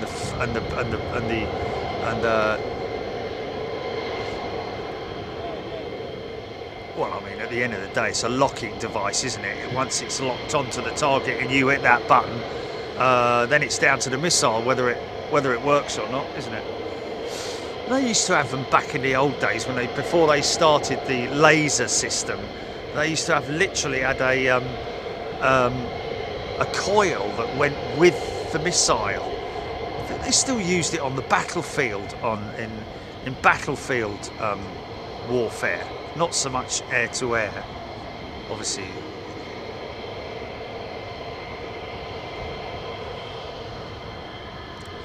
Yeah, TCC, very, very rare in comparison to when you see Eurofighters up at Coningsby. The Coningsby fighters very rarely use the afterburners. It uses a lot of fuel and they don't need it, really, to be honest with you. I mean, these guys really don't need it, but it's just standard procedure, I think. That's just the way the Americans are, aren't they? Like a bit of afterburner, don't they? I don't know if Marham, if they use the afterburners at Marham for the F-35Bs. Of course, the F-35B has the vertical takeoff capability, so that might be the way they use them up at Marham. I'm not sure. Probably use both options.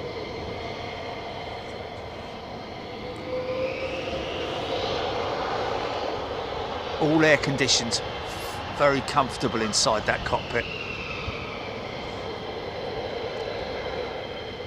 The big what look like missiles underneath, they're actually drop tanks. That's actually carrying fuel.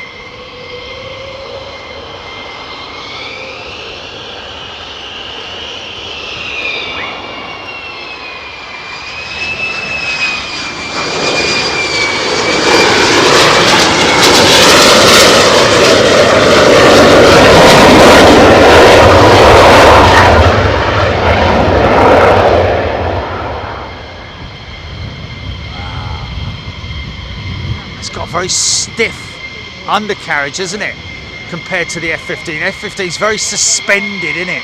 It's got quite a spring to it. Whereas that 35's got some seriously stiff undercarriage, man.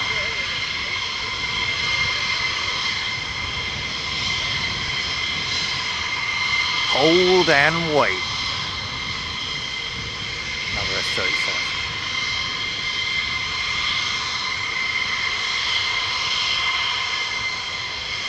Afterburner 119, absolutely right, mate.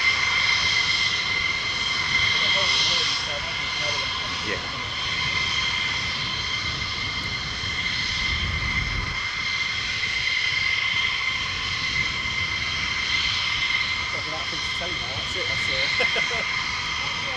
Rabate's noisy when landing. Yes.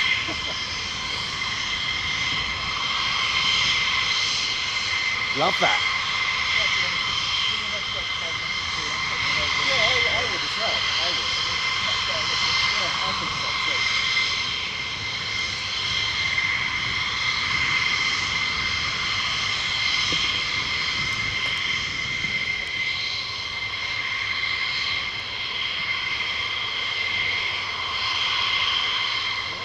Wow, this is low.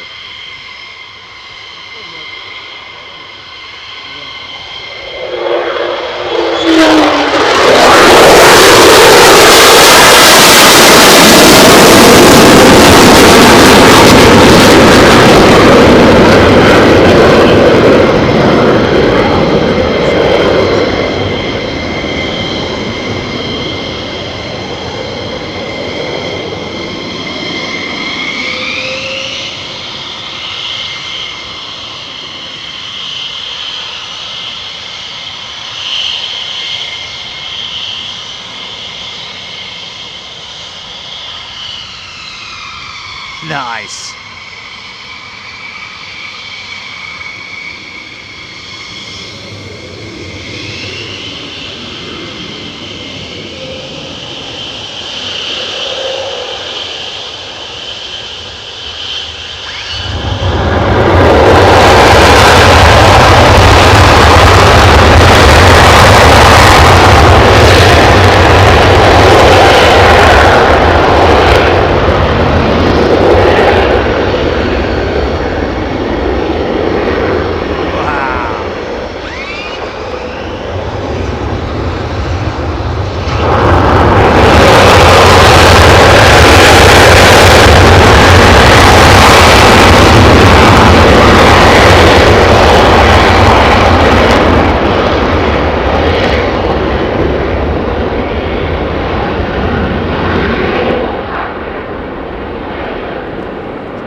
Nice. Nice bit of aero brake like that.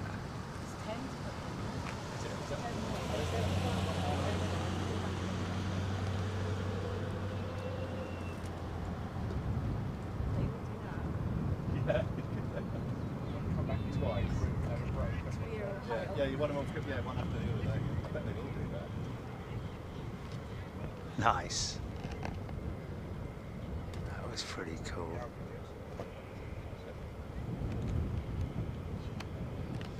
Actually, it's very cool, isn't it? Very cool.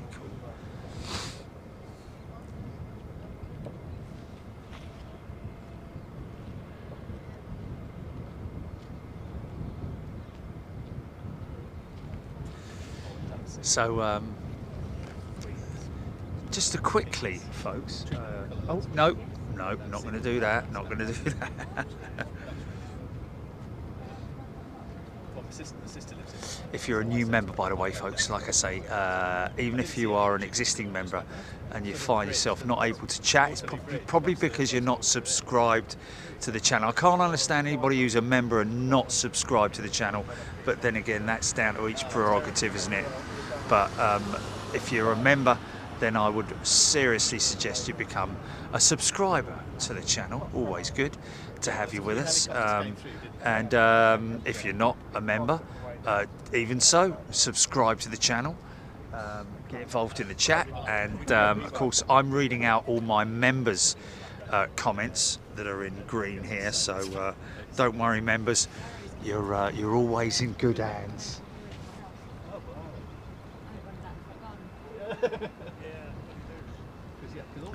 James Greer, great catch. Thank you, James. Thank you, everybody. Hard to control my excitement half the time, I've got to be honest with you.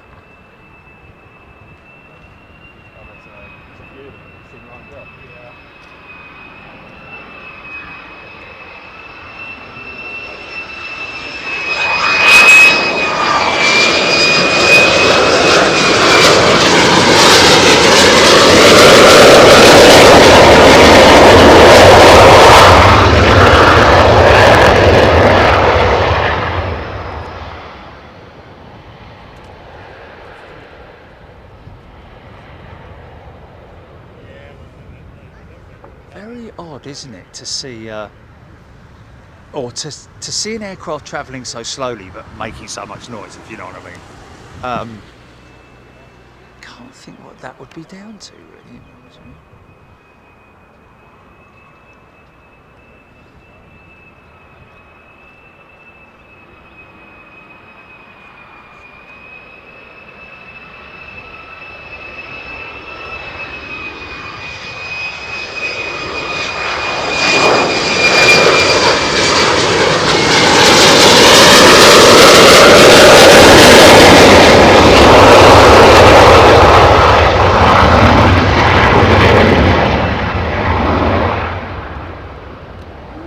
Some kind of internal system that where they boost power and it sort of like creates an air brake of some sort, a bit like reverse thrusters, if you see what I mean.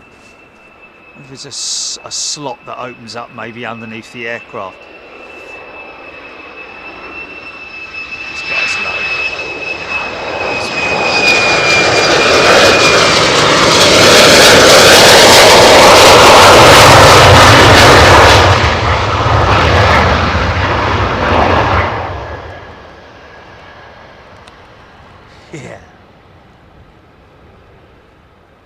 Because it goes off as soon as they've touched down, doesn't it? So it's only happening literally in the last sort of like, 100 feet of the approach, if you know what I mean.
One Scouse and his dog.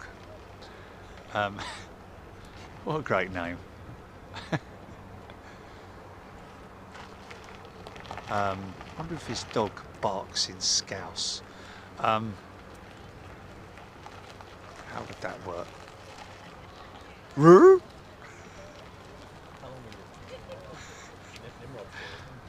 Roo, like. But anyway, one Scouse and his dog saying they travel some distance on the back wheels before the front wheel. Yeah, I think that they're aerobraking. They're using the aircraft itself as a brake, as a system of braking, slowing the aircraft down like a big sail in a way. You know, we've seen it on the commercial jets, and they do it just as much, if not more so, on the fighter jets, because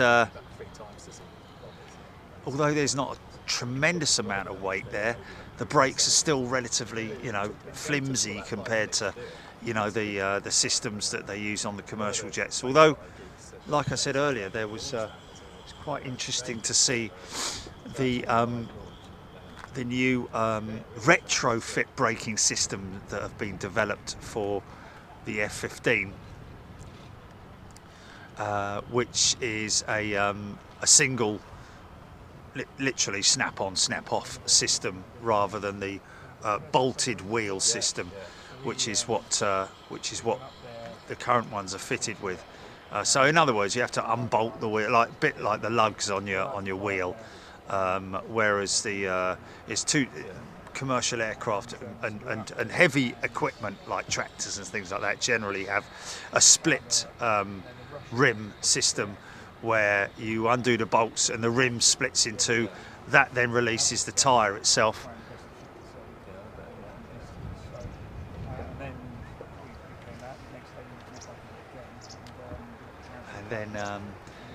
And then the braking system is a separate module that's attached to the hub/rim. But that's the ease of it these days. Like I said, I've seen it and witnessed it. It's quite interesting to see how the brake assembly is replaced or serviced on a commercial airliner. And they only have to jack they just jack the undercarriage strut itself up. So I think they lock the suspension out so it doesn't compress, and then they jack the undercarriage assembly up at the jack point. That then raises the wheel. I think they've got independent systems that they can use on there as well.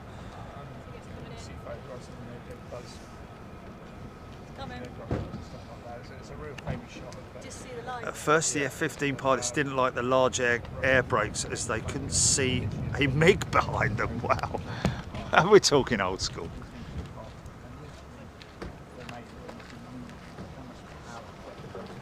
Okay.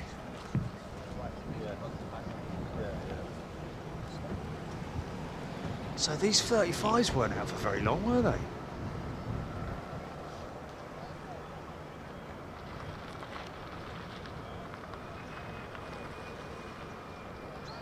Come on, guys. Let's get some.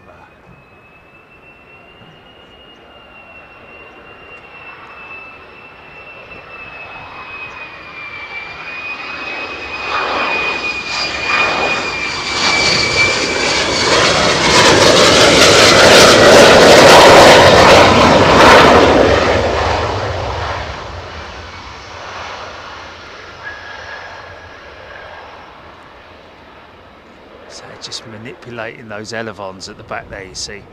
Keep the front nose up in the air.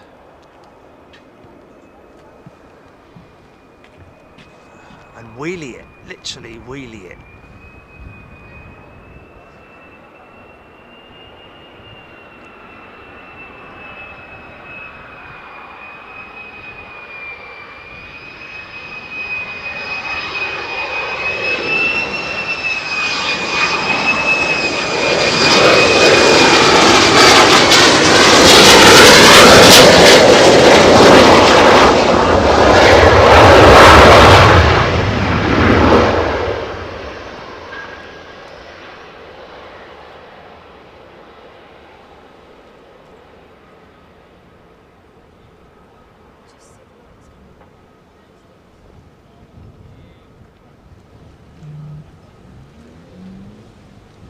Oh.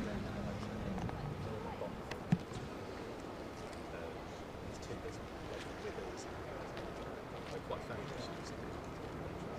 I saw those about near as you are to chit chat to you, yeah. And you think they're kind of like living history, you know. Seeing people like that.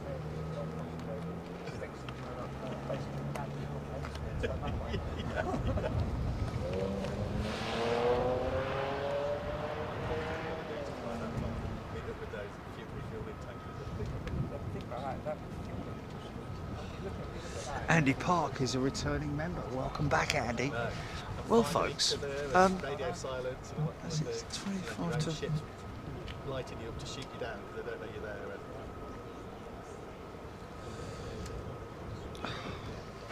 Yeah, they're so unassuming, the blokes. God, I love this technology, haven't you? It's gracious me. Oh! And now my headset isn't working anymore.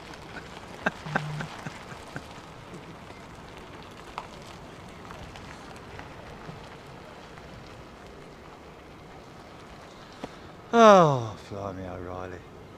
Me and tech, yeah, me and tech. Headset just decided that, hold on a minute, it's ganged up with all the other technology and said, Jerry hasn't had a technical yet. Yeah, well, yeah, but he did have the microphone, didn't he? Well, yeah, it's not enough though, is it? Let's give him another tech. All right, so who's gonna get on the headset then? Me, I'll do it.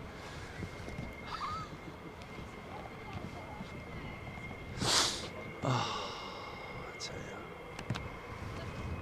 Oh, we've got more aircraft coming out.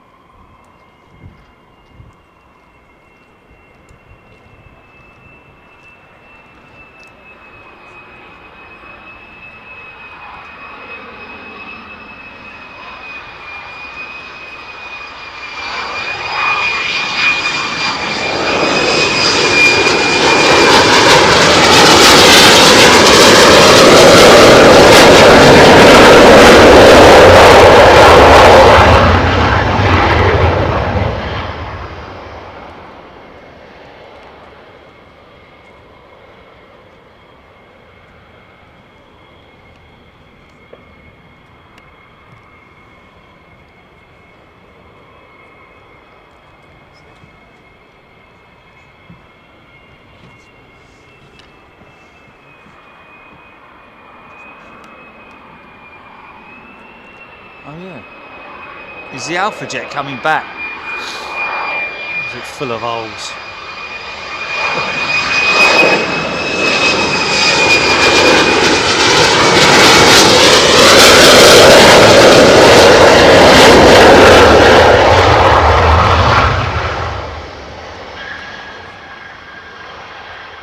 Do we know whether they succeeded in their mission or not?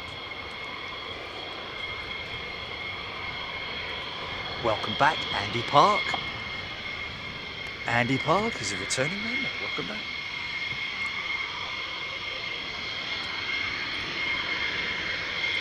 Oh, Kevin Mottershaw, yes, it does look like Ambush 71, the little Alpha, it does look like it's heading back. Thank you for that, Andy.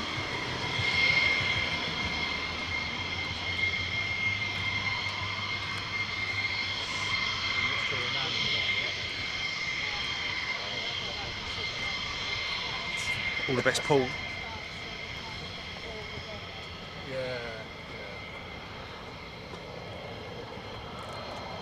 What's that? It's on the... it's just a bit of a repair, isn't it?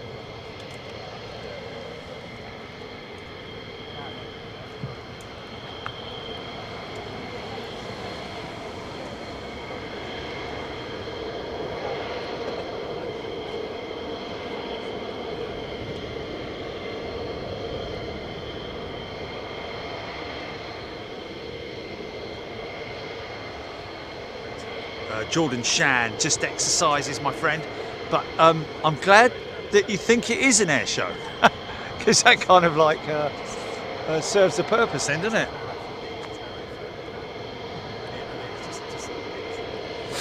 Mike Weaver, that is an awesome shot of the F-15 as it comes over the dip on the taxiway. Okay, I see. Is there a sort of like, does it roll over it? Is that what you're saying?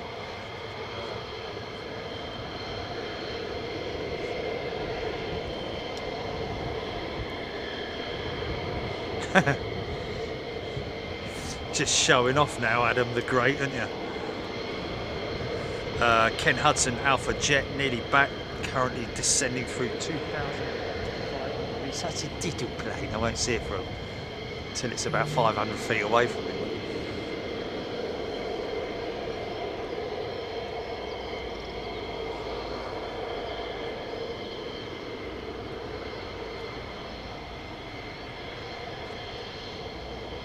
Tim Rotunda. Bend the stabilisers out to 45 degrees. That would then give it a very Raptor look to it, wouldn't it? Thank you, Helen. Simon Morgan, good afternoon to you. Dipping in and out between jobs today, very enjoyable, guys. Good to see you, Simon. It was last year.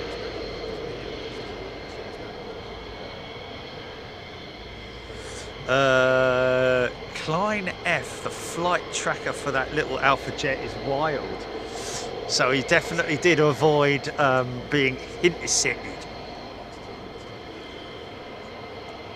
Rab H. I can see him. I can see him. I picked him out. Here he comes.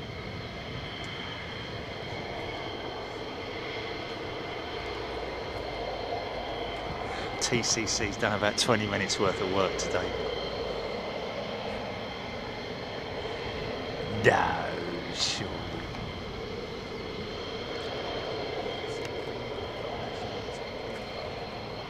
Take your hands out of your pockets. It's not winter. What's the matter with you? Hey, hey.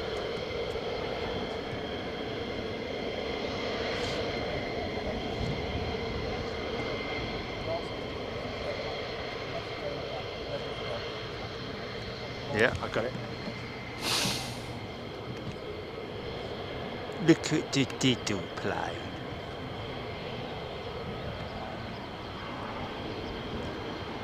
Put on the smokes, get the canister running, son.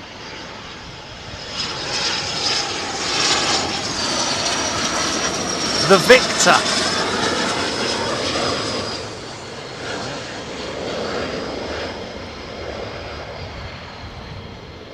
His speed brake's already up, look.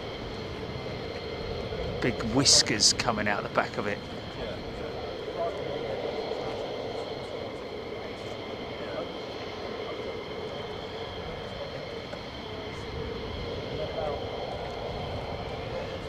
Well done, well done.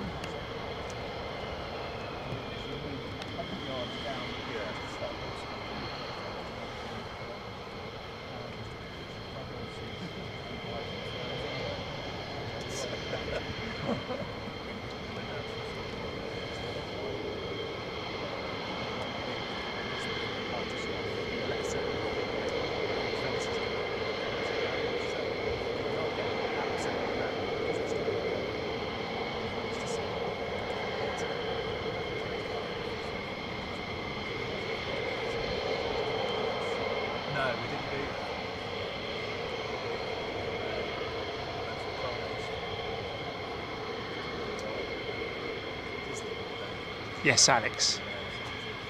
Yeah. Would have looked far better, wouldn't it? If you ever go to London to see it, Queuing you up. that's where they let people out. So if you're far in, you get so we were like, you see the Queen.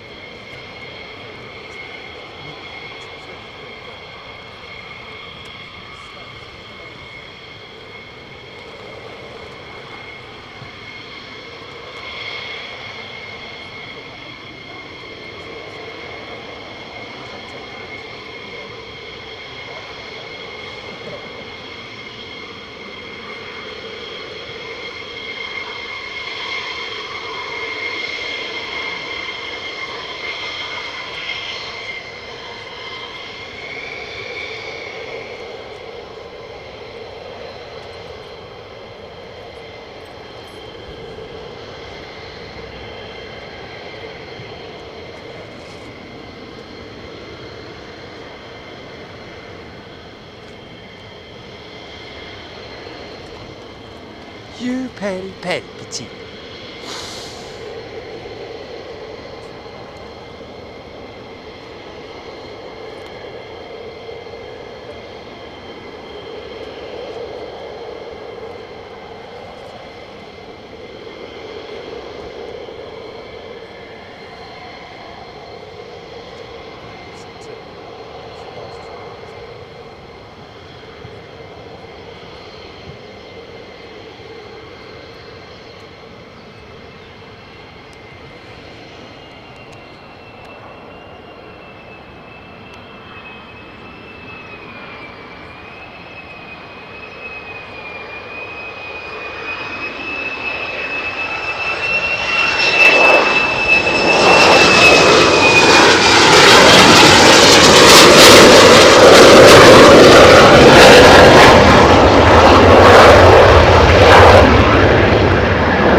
Nice.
That geezer's still got his bleeding hands in his pockets, hasn't he? Look.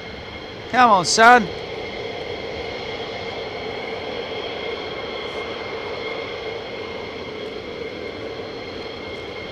I can't abide that, mate.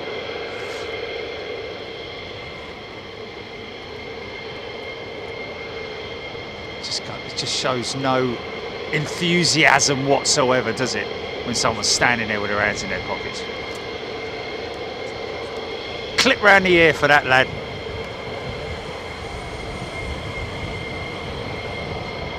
Paisley, fantastic show today. This amount of activities, typical each day at Lakenheath.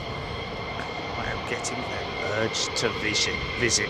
Yeah, to be honest with you, it is more or less every day. Fridays, usually a half day, but they may cram it all in to half a day on Friday. But then it may be quite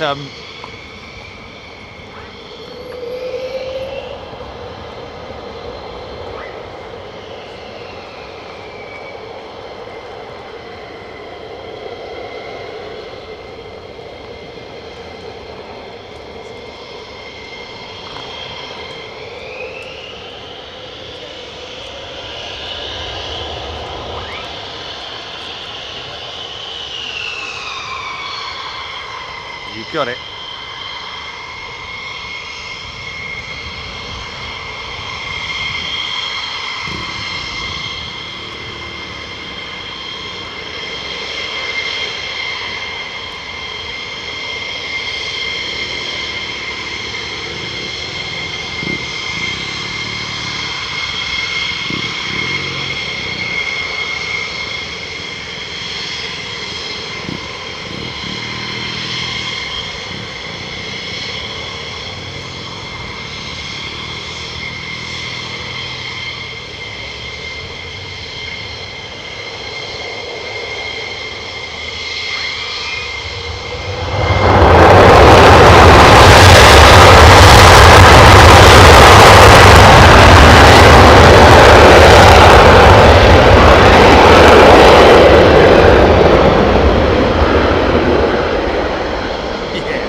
I don't know if that's feeding back through the camera, but the flipping ground is shaking, man.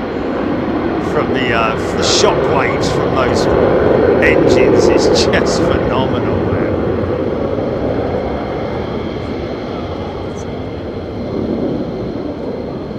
Does the camera shake at all? It certainly looks like it.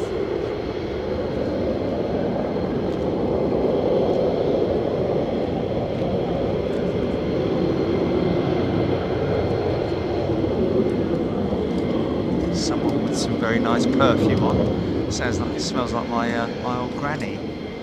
Lovely perfume from the Victorian ages.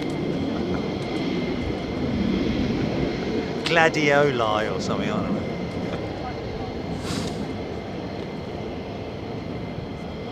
know. Klein F, that is the weapons system operator, the Wizzo, as some people, the Americans actually call it the Wizzo. The person sitting in the back is the weapons systems operator. Does exactly what it says on the tin, basically. Pilot up front.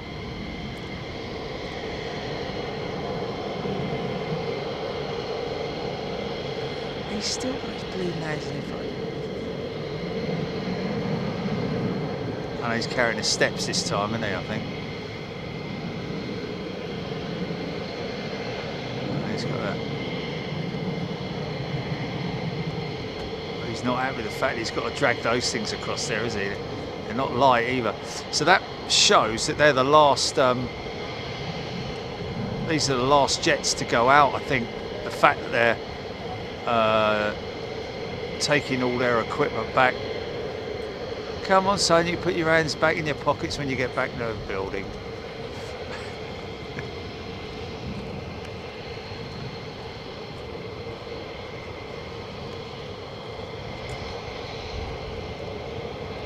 Sir, yes, sir.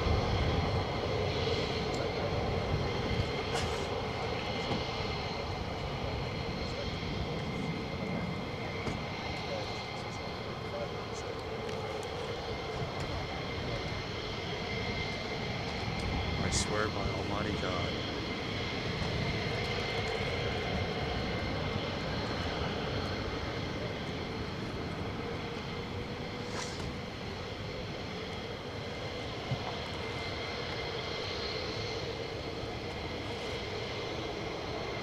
Big Al's plane, the F-15, has to take off on Afterburner to be sure not to use more runway than available. Really?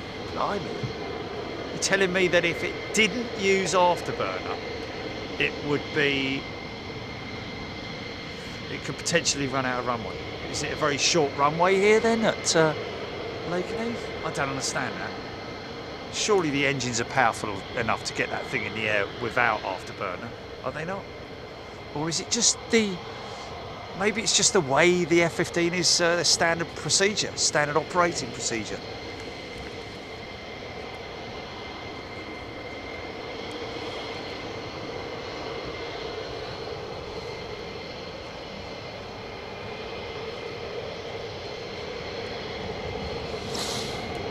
Okay, Bert.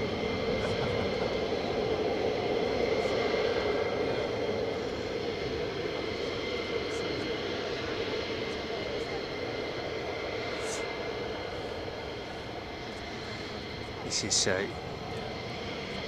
RAF Lakenheath because it's on MOD, Ministry of Defence ground, owned by us Brits, but leased to the United States Air Force, as are all US Air Force bases here in the UK, the likes of Fairford,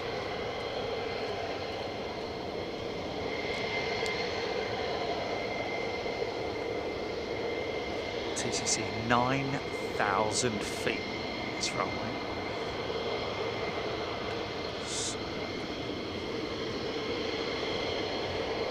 Adam Gray.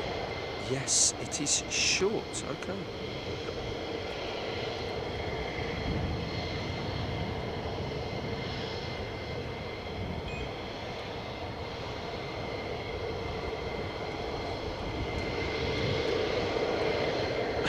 Cheryl Howard. Yeah, because the big guy, it just out of all those people, it's funny, isn't it? When you look at groups of people, you always pick the lazy one out, can't you? Always sort of like looking around his feet, sort of like scuffing things along the ground, or like, you know, whatever.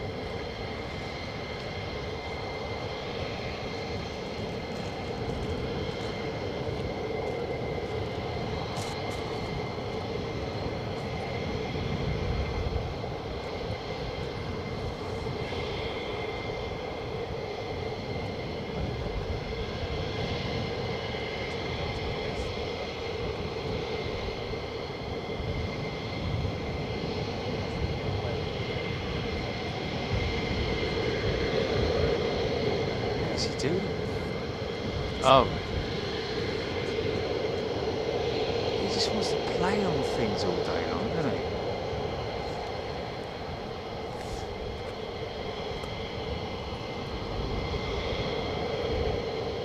Not interested in the planes at all, he's just more interested in...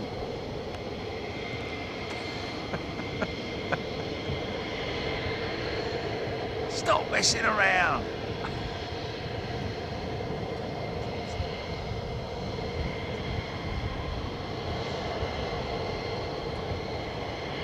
Andrew Hickenbox. He's cool, not lazy. Yeah, go and work with some people like that. The misfortune to work with some people like that. Right? It's not really working for you, is it? Well, you're not really sort of like, you know, massively involved in your job, are you? Just doing something else. Doing something else, maybe, you know, more adventurous for you. Like.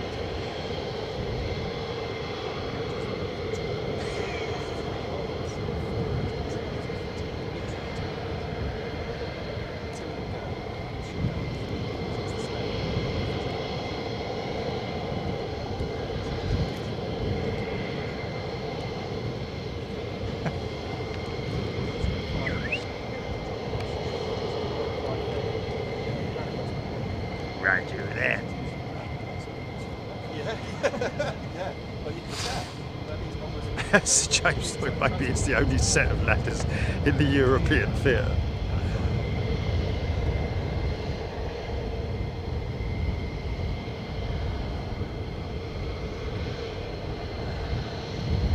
Why am I getting the vibe that he ain't interested?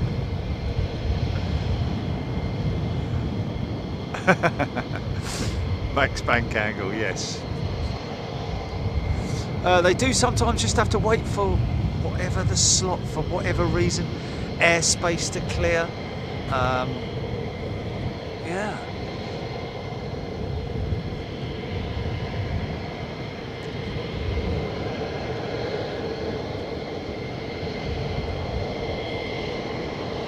Oh, interesting.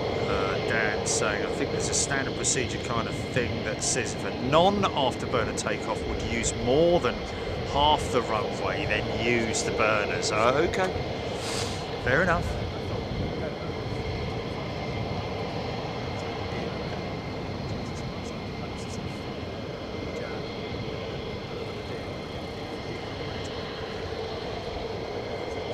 Bob the Bomb's 6 feet shorter than Coningsby.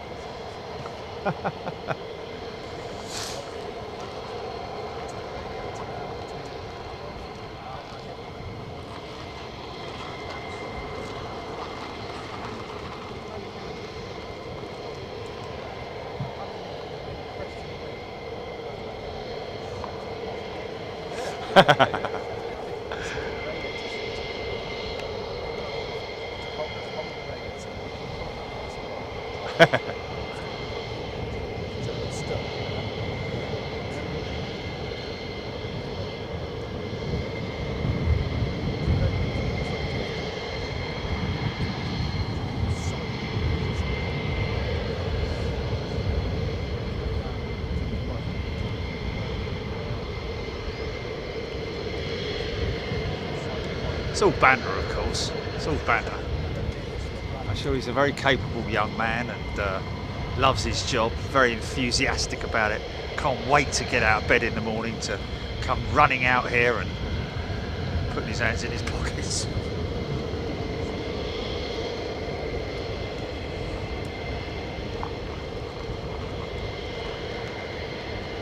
Yes, John 45305, we have witnessed F-15s departing here without afterburner. So it's something we have seen.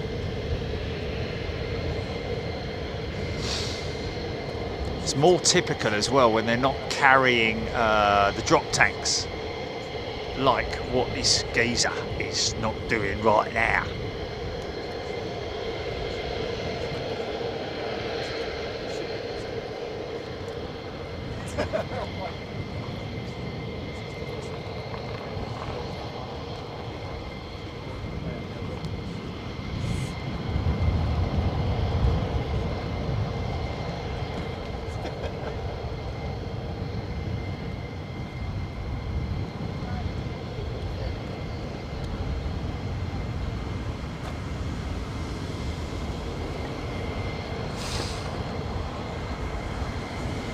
Steve Hinch, USA fuel prices cheaper so they can afford to use more.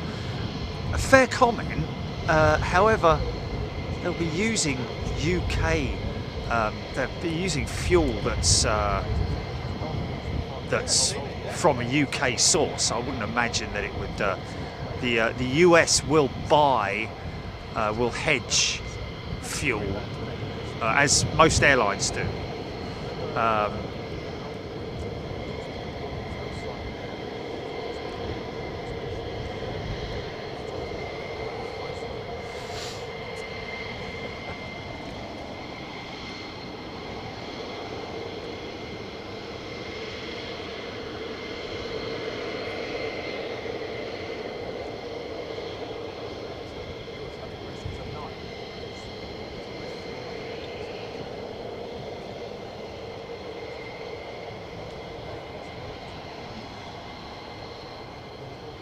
Paul Dunn, yeah, it does depend on.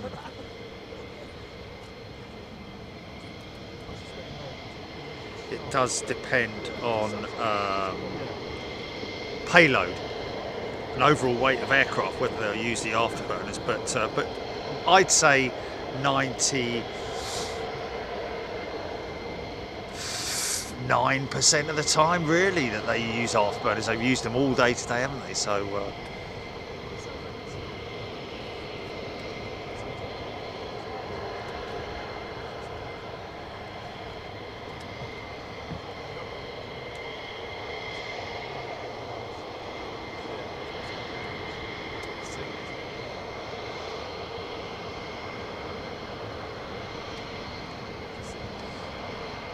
Yeah, really.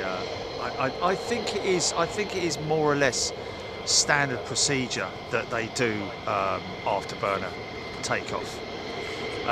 It's just the American way, and we love it as well, don't we? Right?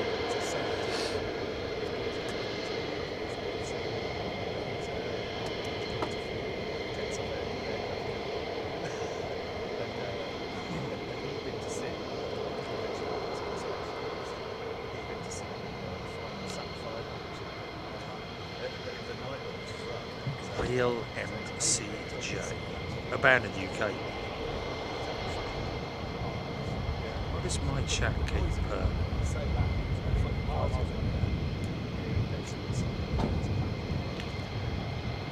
Yeah, I think it is. Yeah, I do.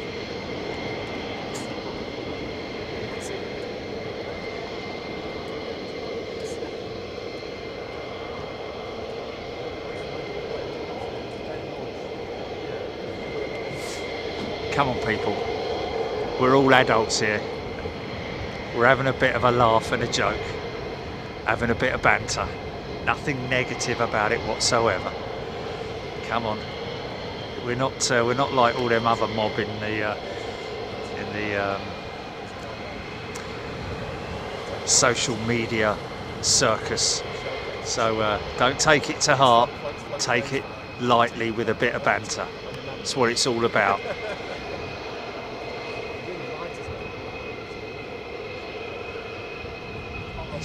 Is he powering up a little bit there?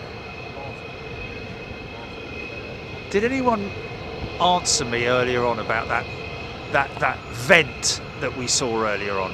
Twice it happened. Once when he was pulling away from his position there, and then another time when he was literally firing up to go out as well. Oh, there is another. That's what was making all the noise. There's another one coming in.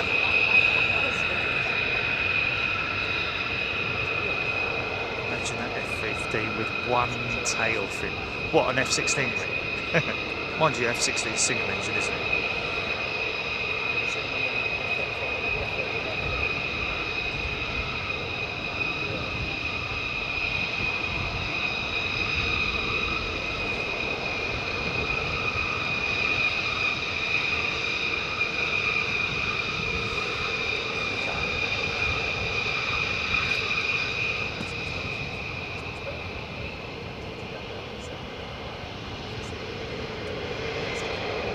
I love it when they do the flight surface checks. Wow, they pulled that one quite far forward, didn't they? They've had to come out with the flipping ladders again. Are you off? Take care. Thanks for the coffee earlier as well. Appreciate it. Drive safely back to Bournemouth, yeah? Nice and patient.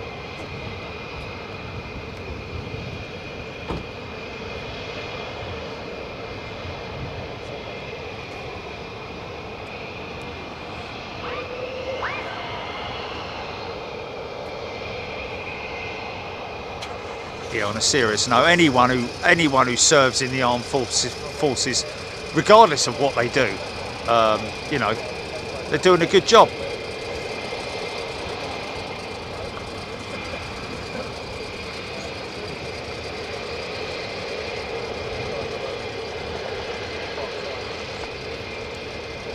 But of course,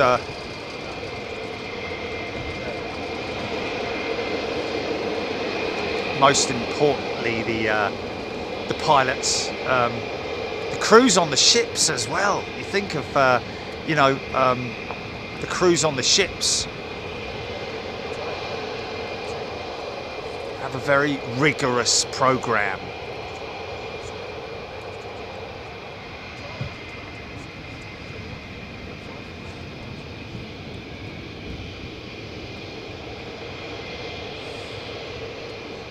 No, we don't get any privileges, folks. We've worked long and hard for our positions that we get for viewing. We're very fortunate, as anybody else is available to come here. This is a public viewing area, as you can see, folks. Everybody's welcome. Every man and his dog. More than welcome to come and spend the day here. There is a burger van. Not sure about the bloke running it, but there is a burger van.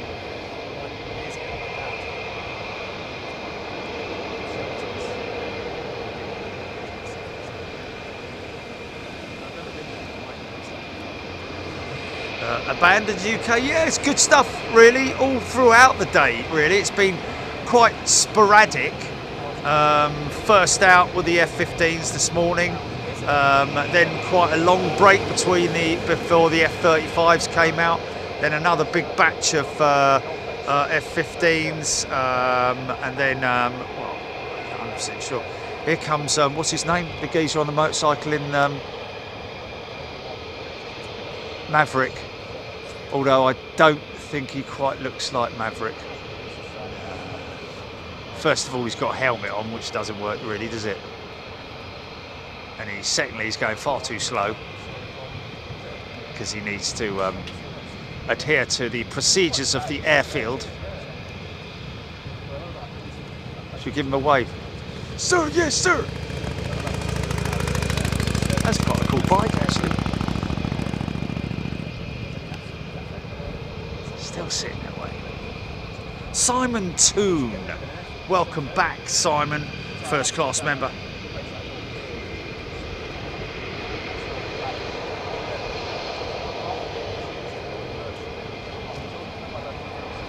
David Edwards, those step ladders are probably made from titanium. B&Q ones would have broken by now. Well, there's a lot of good step ladders out there, folks. I've got to be honest with you, the ones that I got on the back of the van here, I always use Werner steps, W-E-R-N-E-R. I think they might be a, I don't know if they're an English manufacturer or what, but very robust, good quality, hard-wearing steps. And I'm guessing you're probably right that they will be using similar type ones. Although that is to say, you can probably buy some very good step ladders from B&Q.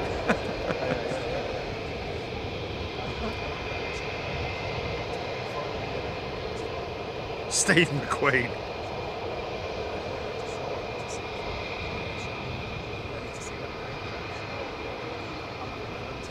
Barry Hansel, the lay-by across the road is still there, which is that position there, which is where I went for my first time. You can actually go in the field here. It is accessible. There are people in it. You can even go up against the fence here as well. But the only problem over there is you don't get to see. All you get to see is sort of down the runway. You do get to see more openly over there, but you don't get to see this this pad here. Well, you kind of do. You get to see the back end of it though, and you don't get to see them taxiing down here, which is a pretty cool shot.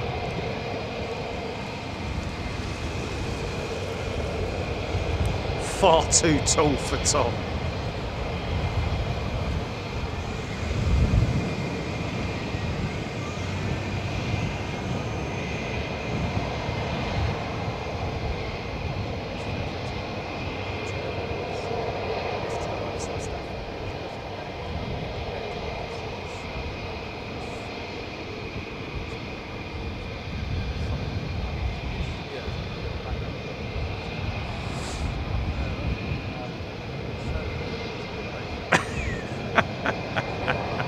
That's quite funny. Cheryl Loud, I have a clock which has different Harley sounds for the hours. That sounded like midday. Blimey. 12 different sounds of a motorcycle. Okay, I'm not even going to go into it.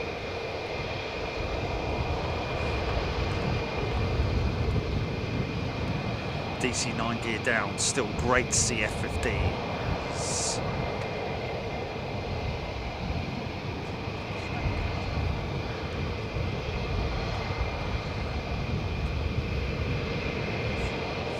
Jason Nichol, Ford F-150 in the UK.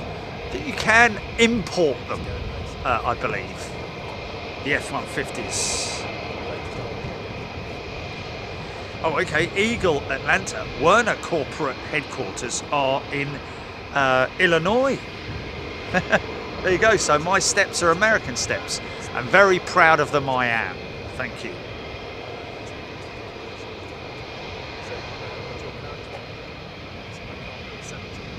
Oh, okay, so John Lewington, if I recollect correctly, the fuel supplies to UK military airfields were integrated with the British Pipeline Agency Infra. However, I hear it's all been sold and contracted out. Yeah. I mean, I don't know if they've got a pipeline running here. I'd imagine they probably have. Whether it goes into Milderhall but gets piped here, I don't know.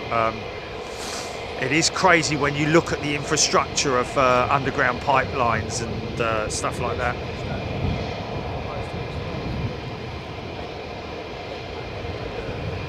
Barry Hansel, we saw a B-52 land from that position during the Gulf War. Wow.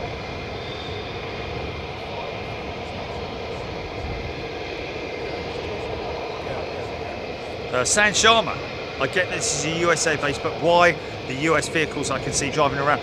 Well, they import them, Sanj. When they're posted to the airfield, to the UK, they're given the option if they want to bring their car over, their vehicle. I'm not sure whether there's a huge charge for it or what, but you know, if they're being stationed here for what, 3 years or 2 years, or I don't know what the average time is, but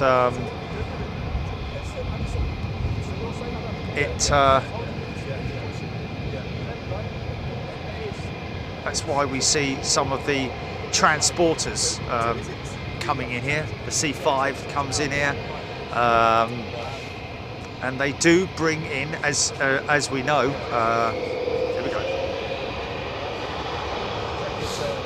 And this is where we're all like, oh, flipping it, there's two of them.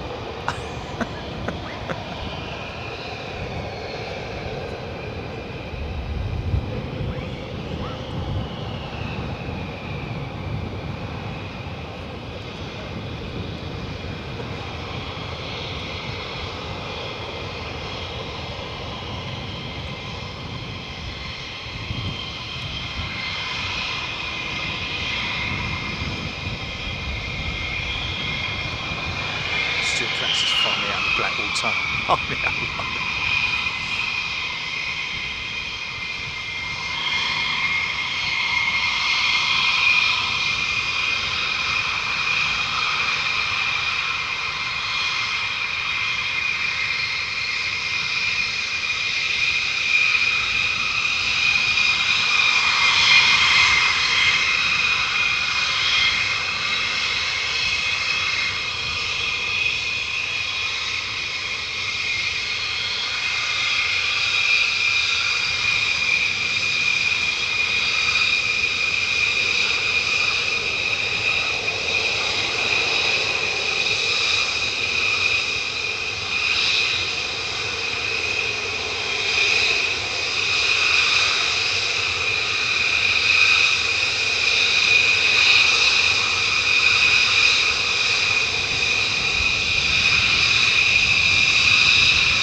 Thank you, Kath.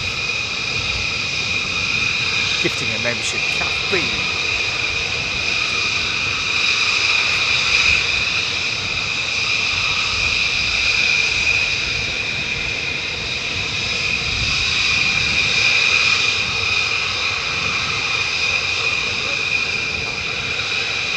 Spend another 10 minutes at the entry point.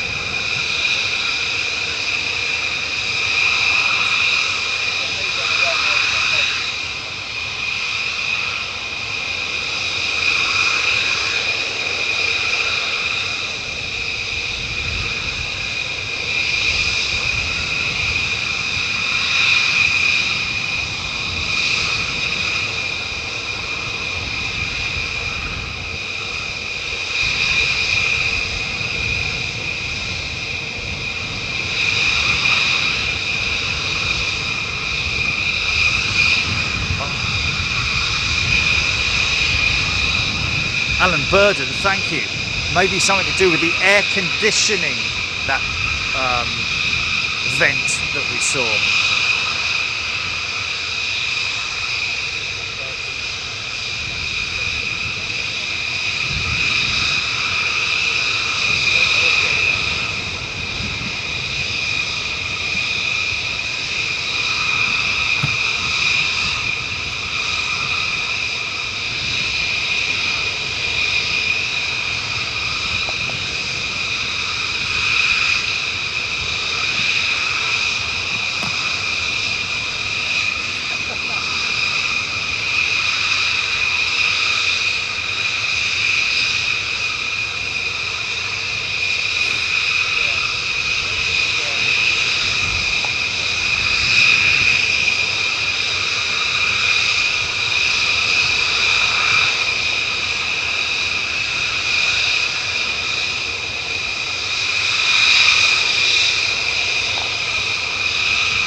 John Lewington, yes. All the major American bases have their own shops and supermarkets called a commissionary, where the prices are the same as in the US. They used to sell petrol at USA prices as well. I don't know if they still do or what, but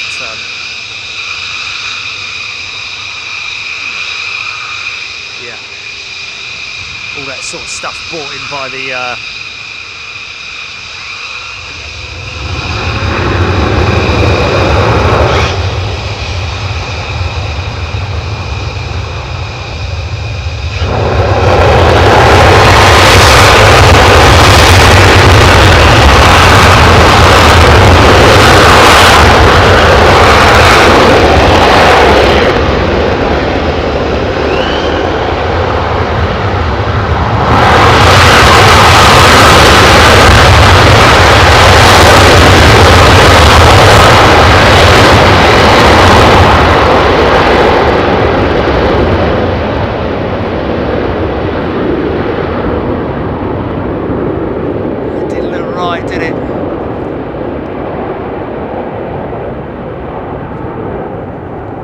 that didn't look right.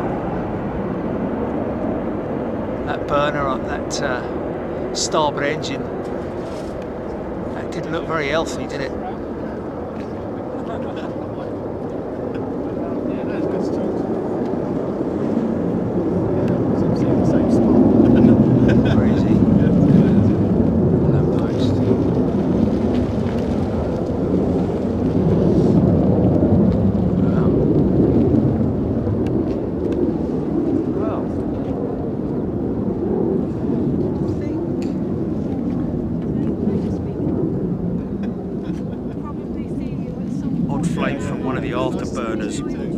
Max bank angle, yes it was, sounded great, but that didn't look right, James the drummer.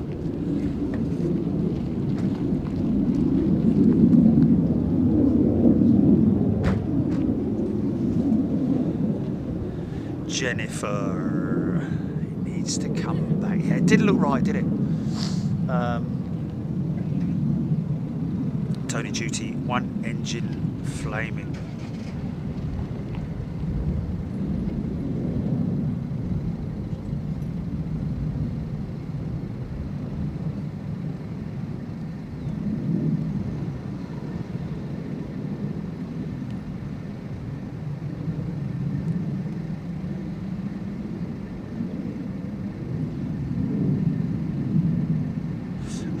Wade Perry's seen that before. It just seemed like, you know, maybe excess fuel burn or something. I don't know, but I'm not one in any way to make any comment on whether that was. It looked different. Put it this way, it looked different than what the normal. The norm. It looked different from the norm. Is that right? Is that the right way? Maurice Ferguson, the exhaust vent of the APU of the McDonnell Douglas F-15 Eagle is situated behind the cockpit. That is made for all versions. Exhaust vent of the APU. So nothing to do with the air conditioning system then. Yeah, what? Oh.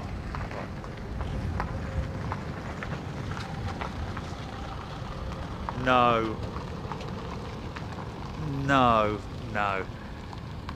definitely not. Oh, okay.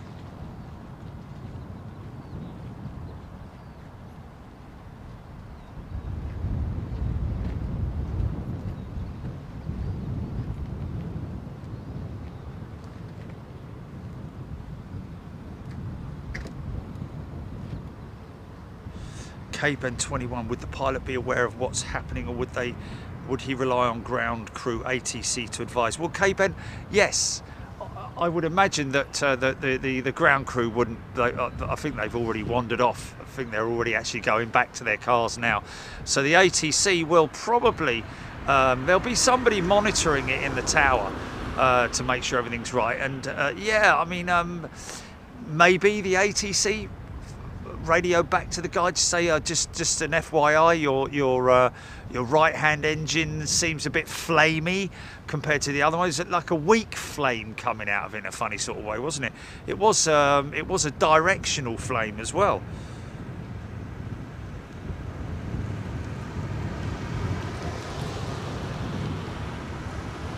Stephen Hinch might need a service.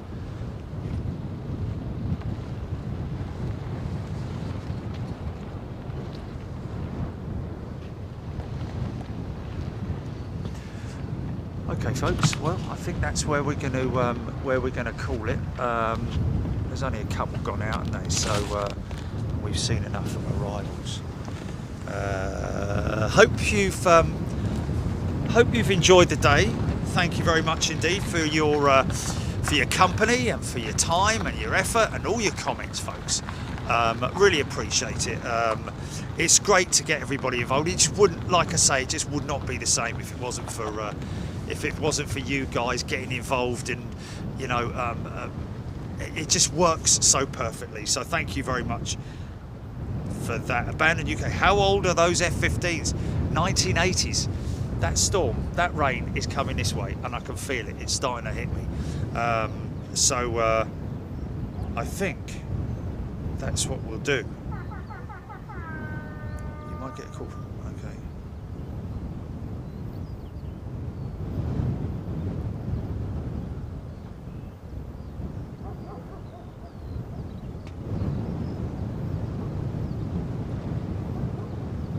Andrew Hickinbottom, thank you very much indeed. Good Jerry Bants, that's what we need, folks, with you guys. I'm glad you appreciate it. Any comments I made always should be taken tongue-in-cheek, and a lot of banter going on. I hope you appreciate it, because we're not out to hurt anybody's feelings or upset anybody. You know, happens to me a lot. Got to be honest, but yeah, thank you so much. Really appreciated your company. Thanks, Jilly, for setting everything up. I'm going to break down and get myself back to London. It's about a 2-hour drive, but in this traffic coming up to 4 o'clock, half 3. I don't know. We'll see. We'll see how we get on. But back on Sunday. And one quick thing I got to tell you, because I told a lot of people this morning about this, but I don't think a great deal of amount of people were watching at that particular time. Monday morning, there's a song there somewhere. Anyway, Monday morning, 8 o'clock, we are expecting, hopefully, to be live from a simulator, an A320 simulator, a full motion simulator based at Luton, with Captain Chris. And he's going to take us through some scenarios, different scenarios, and we'll talk about the sim and that particular sim, why it's there and what it's done and how it's used, etc, etc. But more importantly, what you want to see, of course, is me trying to do things. And so if you fancy a bit of a laugh on Monday morning, and education as well, because that's what it's all about. Captain Chris, of course, Virgin Atlantic, flies with them, the A330 and the A350 as well. Interesting to see that they've changed operational procedures at Mildenhall. And I think that is a C-130 going in as well. So yeah, the wind has changed ever so slightly, but not enough to warrant that anyway. But yes, folks, thank you so much. Look after yourselves, and we'll see you on Sunday if we don't see you before.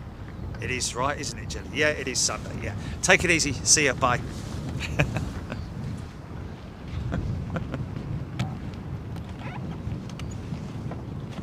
I'm going to sneeze. Excuse me.